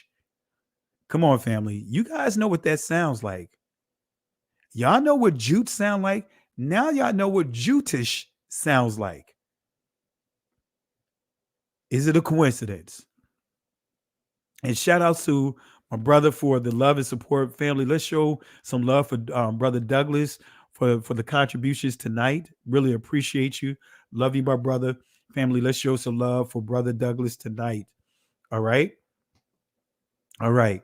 So, family, it says Jute, and then it says related to Jutish.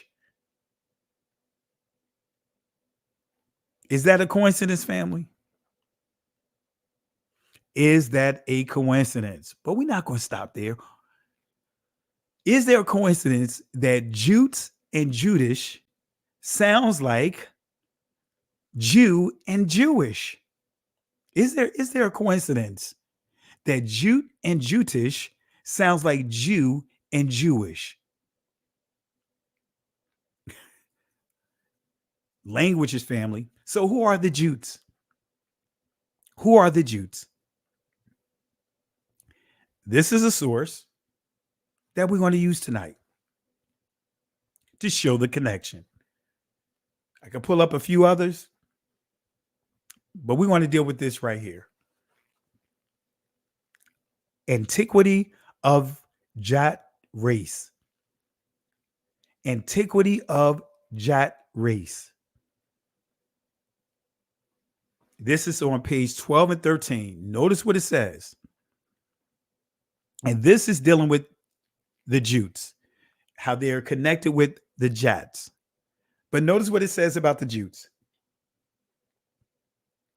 This fact is further proved by their unparalleled bravery, because Jutes were the first conquerors of Britain, even when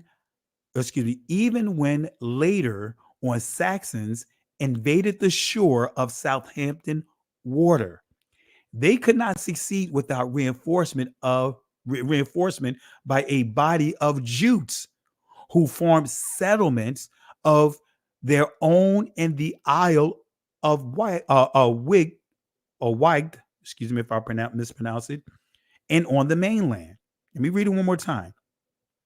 This fact is further proved by their unparalleled bravery, because Jutes were the first conquerors of Britain, even when later on Saxons invaded the shores of Southampton water. They could not succeed without reinforcement by a body of who? Jutes, who formed settlements of their own in the Isle of Wight, excuse me, actually White. That's what it's pronounced, White. I see the GH and I'm just focusing on a G, but it's actually White, right? And on the mainland, right? Just not used to seeing white spelled this way, right? Used to WHITE, but not WGHT. It's still pronounced the same way, white. Anyway, on the mainland, the historical material of those times is so meager that some historians confuse Saxons with Jutes as belonging to the same race, although not only the race was different, but even the territory where they lived was quite separate. Jutes were Scythian Jats. Let me say that again. Come on, family. Y'all know what that glue is. It says the Jutes were Scythian Jats. Let me say that one more time. It says the Jutes were Scythian Jats, while the Angles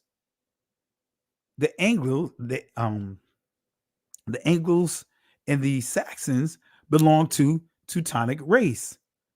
So Jutes are Scythian Jats. So are the Jutes really Scythians? Guess what? We see it here, and other sources confirm it.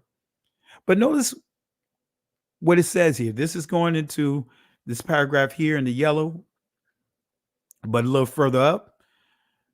Danes, Vikings, or Normans, and it's going to correct a couple of mistakes here by H.G. Wells when you read the whole chapter here. But I'm just going to read a couple of things from a couple of paragraphs here. But it says here, the outline of history in chapter 32, section 4, says that there were very small racial and social differences between the Angles, Saxon, Jute, Dane, or Norman. As mentioned at number 4 above, in other words, section number 4 that we read out of, he confused the Angles and Saxons who belong to Teutonic race with the Jutes. It says with Jutes, Danes, and who? Normans, who belong to Scythian race. The fact that they were allies in their raid upon Britain is not far enough for their racial confusion.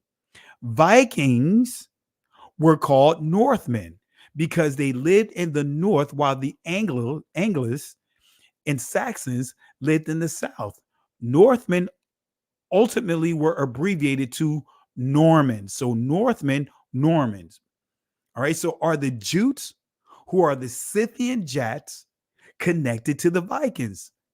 Right? Because we know the Scythians, that's the glue. That's the connector. Right? That's the connector to who? The Ashkenazis. So are the Jutes, who are Scythian Jats, connected to the Vikings? Well, let's see. In 1912, an expedition of these Normans, these Vikings, under Rolf the Ganger, established itself upon the coast of France in the region that was known henceforth as Normandy. In other words, North Mandy. There was a fresh conquest, right? When we say conquest, we know we get into the invasions of England by Danes, and Norman Duke of Normandy became king of England. This will be mentioned in details in another chapter. Here I am concerned only with the fact that Danes, Vikings, or Normans were all Jutes. They were all different names of the same race of Scythian Jats. So guess what, family? The Jutes, right? The Jats, they are all Scythians. The Vikings are Scythians. The Scythians are the Ashkenazis. And guess what? They all are related. So they never disappeared. Guess what? We still see the Vikings today. We still see the Jats today. We still see the Jutes today. Guess who they are? Guess who they are? Guess who the Jutes, guess who the Jats, guess who the Scythians all come from that whole Ukrainian area, who are the glue that we constantly see them among the descendants of Gomer. Who are they? Right? Who are they connected with? So a little over 1,000 years ago, as Jewish people scattered around the world had now emigrated in Europe and now were living in the Rhineland in Germany. They looked at the name Gomer in Genesis 10, and they connected Gomer with Germany, so they took on the identity of the name Ashkenaz. It has nothing to do with Ashkenaz in the Bible, which is a descendant of Japhet. It's just a name that was taken. Okay, it's that simple. Just like my last name Brown doesn't refer to the color of my skin or anything else. It was shortened from a Russian name when my grandfather came over at Ellis Island. The name got shortened to Brown. It's just a name. That's all it is. So the idea that Ashkenazi Jews are descended from Japhet is a myth, 100% false. Stranger danger! Stranger danger! Stranger danger! Stranger danger!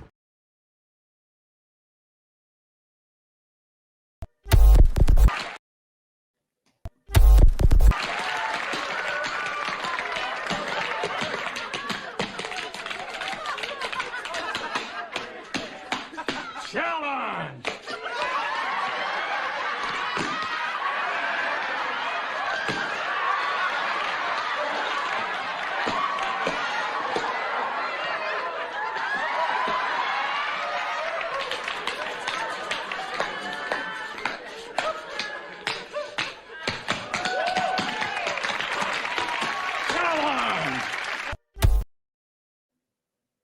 Yeah, family. Yeah, family. Yeah, but it didn't stop there.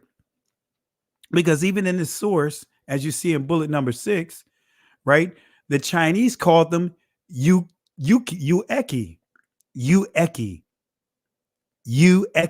Jutes, Ueki, right? Notice what going back to the source, these Ueki conquered the slightly Hellenized kingdoms of Bactria and mixed with Aryan people there. Wait a minute. So they're saying that the Jutes, the Scythians, merged and mixed with the Aryan elements into a people called the Indo-Scythians, who went on down the Khyber Pass and conquered northern portions of India as far as Benares. And we see 100 to 150 AD, wiping out the last vestiges of Hellenic rule in India. This big splash over the Mongolian race westward was probably not the first of such splashes, but it is the first recorded splash. Come on, family. It gives us even more details. What did the Chinese call them? Let's go back here. Ueki. Somebody say Ueki. Come on, family. Ueki, bacteria. Remember, that goes right back to what I dealt with, virus.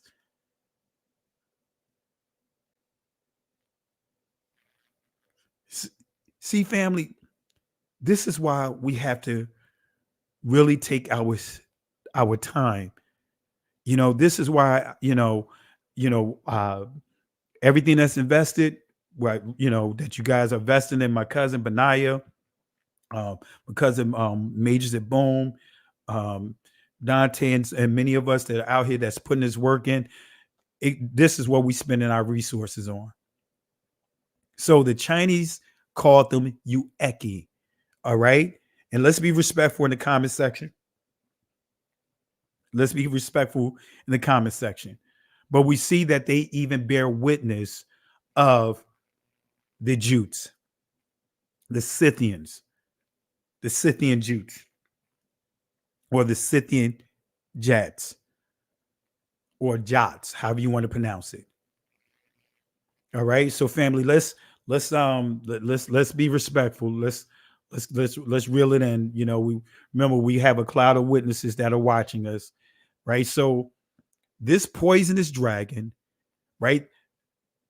The Jutes, the Vikings, the Scythians, you see how they're scattered all through the descendants of Japheth. And we can take it a step further. This poisonous dragon is so powerful that the entire world embrace its language and invoke its godder. Oh, wait a minute. Godder? What are you talking about, Pastor? Gotter? That's right. You got. Singular, but it's plural. You got. When multiple times. We got multiple times. In other words, gotter. Where am I going at with this as we wrap this up? What is the meanings of charms? I'm going to break it down real quick. I'm going to tie this in. The influence of these guys, man. Incantation, magic, charms. Magic, spell, incantation, songs, enchantment, religious formula. Canary, to sing. This is where we get the spirit of ventriloquy, right? To recite or cast a magic spell. Enchant, to fill someone, in other words, with desire. Right? So that's what charms is. And guess what? These people are playing all sides of the fence and have our people filled with desires to chase after their culture, to feel like we have to be validated by them. Come on, we got to be real about it. So let's look at the Hebrew dictionary definition of charms. Khazar, it says to join, specifically by means of spells, to fascinate, charm, charmer, coupled, in other words, together. And it says in entry 2 to tie magic charms. Okay. But we're not going to stop there. Charms are synonymous to spells, right? So what are spells? We're going to break down this word spells. We're going to bring it all together. Old English spell, story. It says story, saying, tale, history, narrative, fable, discourse, command. But then it takes it a step further because we're dealing with Old English. So now we got to go before the Old English. We're going now to Old High German when it says spell, the Gothic spill. It says report, discord, tale, fable, myth. Well, we can't stop there. It says here, set of words with supposed magical or occult powers, incantation, right? 12th century. Now we get into the 12th century. We getting back there. It says, as an utterance, something said, a statement, remark, meaning, set of words with supposed magical or occult powers, incantation, charms, first recorded 1570s, hence any means or cause of enchantment. The term spell is generally used for magical procedures which cause harm or force people to doing something against their will, unlike charms for healing, protection, and etc. And that's coming from the Oxford Dictionary of English Folklore. And guess what? We all are under a spell, but we're waking up. That's right, Ernest Parker. We woke now. We are woke now. We're waking up and we're not going back. The t-shirts coming out so that way you guys can purchase your t-shirts. We woke now and we're not ever going back, family. That's right. And guess what? When the t-shirts are done, you guys can purchase the t-shirts. We're not trying to make money off of it or anything. We want to charge it just how much it charges to get it cost and mailed out to you. That's all that's going to be charged. All right. But anyway, repetitive utterness, right? Let's go back here. So when we start dealing with spells, right, as we see here, it says An utterance, something said, a statement, remark, meaning set of words with supposed magical or occult powers, incantation, charms. So in a nutshell, repetitive utterance is the key to the effectiveness of casting spells. Let me say that again. Repetitive utterance is the key to the effectiveness of casting spells. Guess what? What is one of the spells that many of our people have been thrown up under? We're not under the law. Oh, we're not under the law. Oh, we're not under the law. Hey, Christ destroyed the law. Hey, when Christ died on the cross, he pinned the law up to the cross. That is a spell, a repetitive spell. That is a repetitive spell. The Trinity, the doctrines of the Trinity, that is a repetitive spell. Because guess what? The scriptures, none of the Israelites of the scriptures never promoted the Trinity. Never promoted the Trinity. But those that have stole and hijacked the identity, they inserted this word Trinity, right? And took a concept that other religions were using and applied it. And now guess what? So many are caught up in the Trinity doctrine. Well, we could debunk that just understanding what the word Elohim or Elohim means. So repetitive, that's right, Sunday worship, not honoring Shabbat. That is what repetitive utterance, right? Christmas, repetitive utterance, right? By doing what? Singing, that's getting into charms, canary, because they notice every holiday that they created, they have songs. They have songs that was created to make it what? More easily acceptable. Right? So anyway, so what is the origin of the word gospel? Let's see what's the origin of the word gospel. I know some of you guys will say gospel. I say good news, right? That's what and actually it makes sense because that's how I was raised. I was raised not to say gospel. In the church I grew up in, the Baptist church that I grew up, Mount Pleasant Missionary Baptist Church, we said good news. We were taught to say good news and not gospel. Well, as we see here, God spell, Old English, man, you see the Norse is all up in our business. Glad tidings announced by Jesus, one of the four gospels. That's what they'll show. That's what you'll see. But it says here, literally, good spell from God. In other words, good. See, and tells us to go see the adjective good. But notice what it says here to give clarity. It says here, the first element of the Old English word originally had a long O, but it shifted under mistaken association with God as if God's story. An example, the history of Christ. So it's saying that the word God, right? Actually, the original word was good story, right? Good spells, right? That's what it was. It was actually meant to be what? Good spells versus God's spell, good spells. Right? Good spells. I want to reiterate that. That's why I'm saying it should have been a long O. That was the mistake. All right. So the mistake was natural. That's what they're saying here.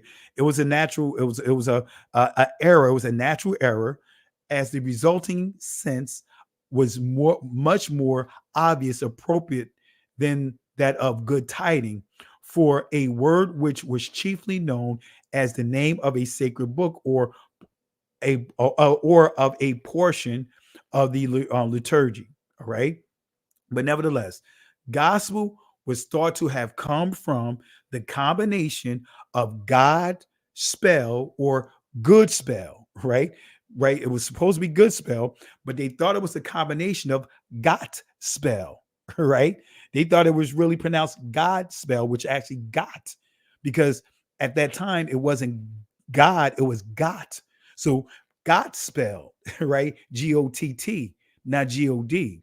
But it was, again, they said it was supposed to have two O's. So it would have been gut with the T spell, not God, right? What you hear today.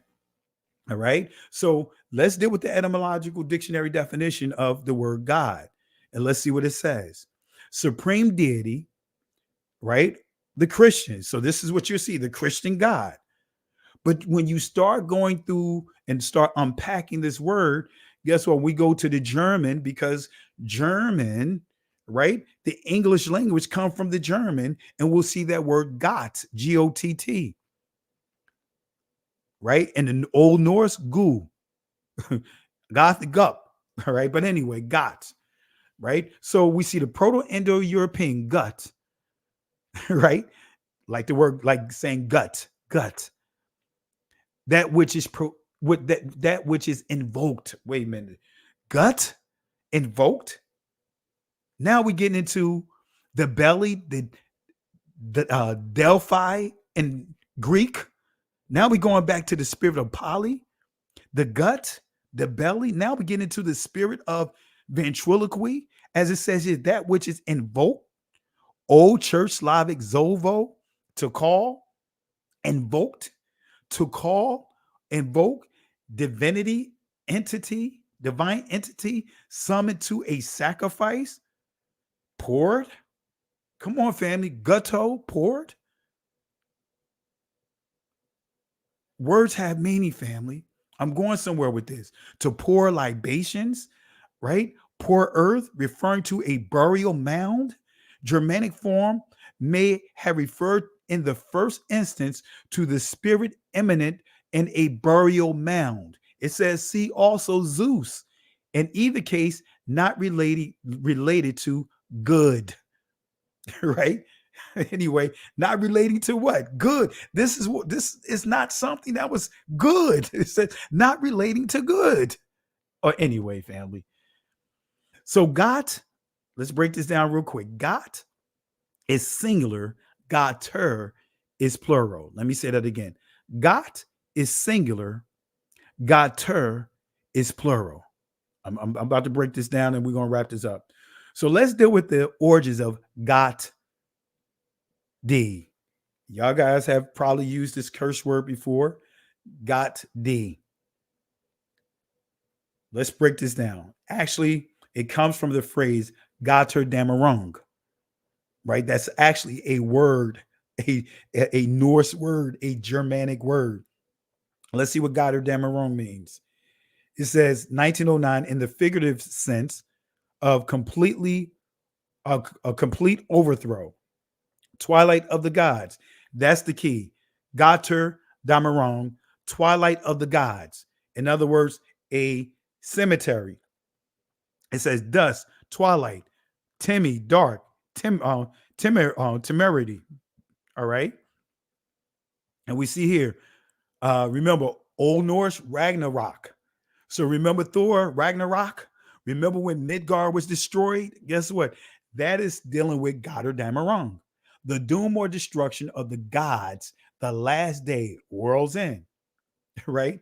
All right. So let's do a deeper dive on Götterdämmerung.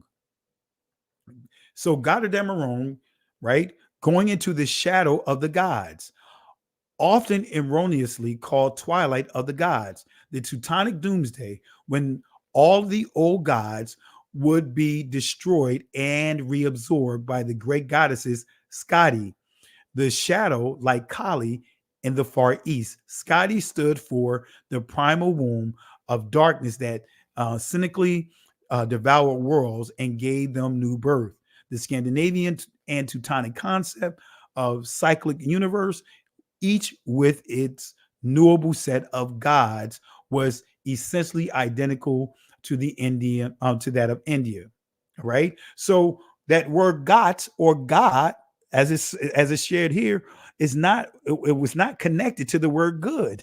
Right. So Gotter is dealing with what? Their deities, their gods, the Norse gods. That's the point that I want to make sure we understand. Now, when we go to Exodus chapter 23, verse 13, as we wrap this up, notice what the Most High says here. Notice the commandment here. And in all things I have said unto you, be circumspect and make no mention, Zachariah, of the name Sham, of other Elohims. That's not gods, but Elohim. Neither let it be heard Shammai or Shammai or Shammai out of thy mouth. Pi. So the Most High said, don't even invoke, don't even call on names of other deities, other Alahims. Guess what? We've been duped. Now, this is the NIV translation of it. Be careful to do everything I have said to you. Do not invoke the names of other deities or Alahims. That's what it's supposed to mean. But we see the word gods. But then we call the Most High God. That's a whole nother discussion. But it says, do not invoke. That's the word I want to focus on. Do not let them be heard on your lips. So let's look at the word mentioned in Hebrew. It says this: to mark, to remember, to mention, be mindful. So he said, don't mention other deities, right? Make to remembrance, bring, in other words, call. It says bring to, right? We see call to, come to, keep to, put to, remembrance, to, it says in remembrance, recall. So let's look at the Oxford Dictionary definition of invoke. It says cite or appeal to, in other words, someone or something as an authority for action or in support of an argument. Call on, in other words, a deity or spirit in prayer as a witness for inspiration. Summon a spirit by charms or incantation. That's what God spell. That's the true meaning of that word. Summon, God. God means to summon, spell, summon, gater, summon. So when you're dealing with these words, guess what? We've been duped because most of us would rather say God versus saying Yah, even when you know the truth. It's one thing when you don't know the truth, but many of us would rather hold on to God versus saying Yah. Come on, family. We would rather say God than rather say Yah. So many of us, I have even said to them, said, hey, look, right? God is not the Most High. His name, even if you don't agree with the full name, Yah is his short name. Say Yah. And I've literally had pastors say to me, you know what? I'm more comfortable with saying God instead of saying Yah. Hey, just say the Father. But we'll rather say God than to say Elohim. Some of you guys would say Elohim. Some would rather say Trinity versus saying Elohim or Elohim. Some would rather, and this is where the confusion come into place. It's one thing when you don't know, like Biggie would say, what you don't know, now you know, right? So now that you know, then you correct the mistake. If you know that Yah is the source of your strength, Yah has done so much for you, why would you not call him by his name? His name is Yah. His name is not God or Got. That's a generic Norse word that is still what? Bringing in their spirits, their perversions among our people. And guess what? It was strategically planted. They could have easily put Yah, or if they want to do it like they have in the 67th book of Psalms, Jah. But they put God for a reason. They put Lord for a reason. And they also make it a point that you put all the point of emphasis on Christ. In other words, the transliterated name, Jesus. I'm just saying it for the sake of the lesson, Jesus. And guess what? They watered down the Father, but yet they have a pope, Papa, which means what? Father. This is why you have pastors behaving as if they are what? The Father. This is why they place all the point of emphasis on the word, generic word God, but put all the emphasis on Jesus.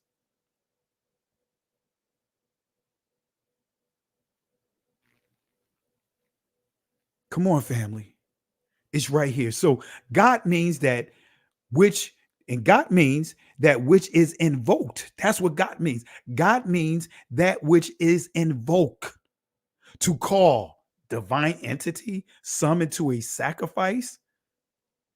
The Most High name actually means he exists. That's what the Most High name means. He exists. Come on, family. That's right, mother of the church. These terms. Yahweh means he exists. Yah is the short form of his name. Yah plus Hawa means he exists.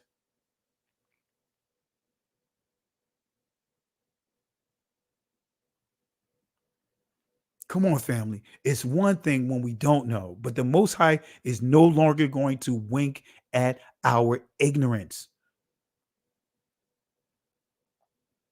We've been duped by saying, hey, his name is so sacred that we could not say his name, but his name is written all through the ancient texts.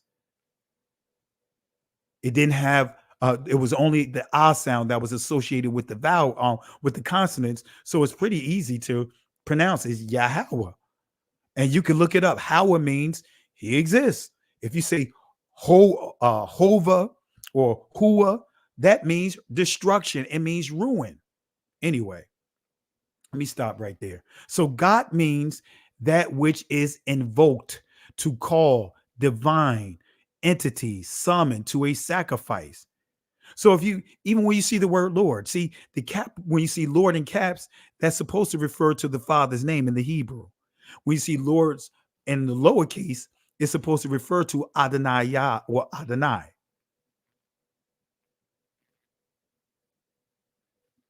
Come on, family. But again, we're under the spell. So God also means to pour out a libation. Let me say that again. God also means to pour out a libation, poured earth, referring to a burial mound, referred in the first instance to the spirit immanent in a burial mound. Dead things. Come on, family. The Most High is not a dead, not dead. This is why we shouldn't even be saying Holy Ghost. There's nothing holy about a ghost. A ghost is dead. Ghost is interchangeable with the word Geist. Come on, family. You see how we've been duped? That's another Germanic word from these people. Now, many are calling and summoning, or calling on a dead spirit, calling a dead spirit holy, a Holy Ghost. No, look it up. The word ghost comes from the Proto-Germanic word Geist, which also you get the word guest. Ghost, guest comes from the word Geist, and that's what they would use to what? Summon their dead. They would have in the Norse, in the old Germanic cultures, they have the head of their dead loved ones present as they eat, as a guest. Anyway, let me stop right there. Come on, family. But yet we are so caught up in what we've been brainwashed to receive. So did the Roman Catholic put a hex on the true Israelites? Absolutely. Because even the Roman Catholic Church, their encyclopedia, confirms this about the word God. Look at this. Anglo-Saxon God. That's the Anglos and the Saxons, but they forgot to put the Jutes up here, right? German Gott, akin to Persian Koda, Hindu Kuda. God can variously be defined as, come on, family, the proper name of the one supreme and infinite personal being, the creator and ruler of the universe, to whom man owes obedience and worship. And then it also says the common or generic name of several supposed beings to whom in polytheistic religions divine attributes are ascribed and divine worship rendered. Then it also says the name sometimes applied to an idol as the image or dwelling place of a god. So guess what? Why won't we just say a name that's not generic? You may not want to say Yahweh, you may want to say Yahuwah, you may want to say Yahweh, but guess what? At least that is not a generic name of just simply saying God. The Father has a name just like Christ has a name. And guess what? The Holy Spirit has a name. It's not just the Holy Spirit. The actual name is called the Spirit of Yah, which in ancient Hebrew is Yahweh, is Yahweh Rawak or Rawak Yahweh, or Ruach Elohim, Yahuwah, or Ruach Yahweh. You guys may say it in those different ways. I'm saying it different ways just so that way you guys can understand that I'm not trying to make it a deal breaker. At least we're making an assertive effort to acknowledge the Most High, the Father, for who He is, and not in these generic constructs that the oppressors have put on us. So we're being duped on both sides, whether it's Judaism, whether it's Christianity, whether it's Islam, whether these different names that are out there, these different religious systems by man, have us calling and summoning on names, but not the actual real name, the true name of the Father. So real quick, Rawak Quadash, actually the actual name of Rawak Quadash is Rawak Yahweh. This is why you'll see all through Torah, you'll see the spirit of who? The spirit of the Lord. Actually, the ancient Hebrew, you'll see Rawak Yahweh. And again, some of you guys would say Ruach Yahuwah. Some of you guys would say Ruach Yahweh. But at least we're making an assertive effort to place the Father in his rightful position and honor the true Father, Abba Yah, the way that we are supposed to honor him. That's why Christ told all of us, start our prayers off with what? Saying, our Father, which means that the Father, Abba Yah, is his Father too. Anyway, family, let me wrap this up. It's late here. So notice what this says here. They telling on themselves the root meaning of the name. Notice what it says from Gothic root gil, Sanskrit hub, or emu, but it says to invoke or to sacrifice to. Then we just read that. It's either the one invoked or the one sacrificed to, from different Indo-Germanic roots. Now we're dealing with the going back to the descendants of Japheth. It says div, to shine, give light, just giving us different meanings of this generic word. But notice what it says, all which are generic names. Family, generic names. Generic names. That's why, man, it's so easy to debunk that whole Trinity stuff. That whole Trinity stuff. Teaching that they all coexist, that they all co-equals, that they all are what? God the Father, God the Son, God the Holy Spirit. What are they invoking on? That's why, again, spell casting, charms, by what? Repetition, all which are generic names. And come on, family.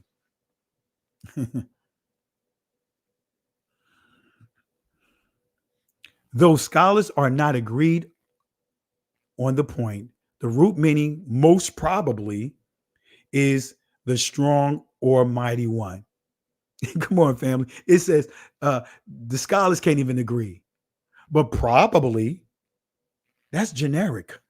Come on, family. Family, we're going to stop right there. Come on, family. We're going to stop right there. I gave you more than enough meat to go off of. I gave you more than enough meat to go off of. Let me say that again. I gave you more through the Most High, not me. The Most High gave through the Most High, through his the Rawak Yahweh, his spirit, gave you more than enough for you to take notes. And guess what? Grow. There's no reason why, going back to what I started with this lesson, that we're so caught up between two opinions. Caught between two opinions. In other words, being warped. Remember what we covered that. Pasak, right? Pasak, passing over, right? Purposely passing over. Let's stop passing over this truth.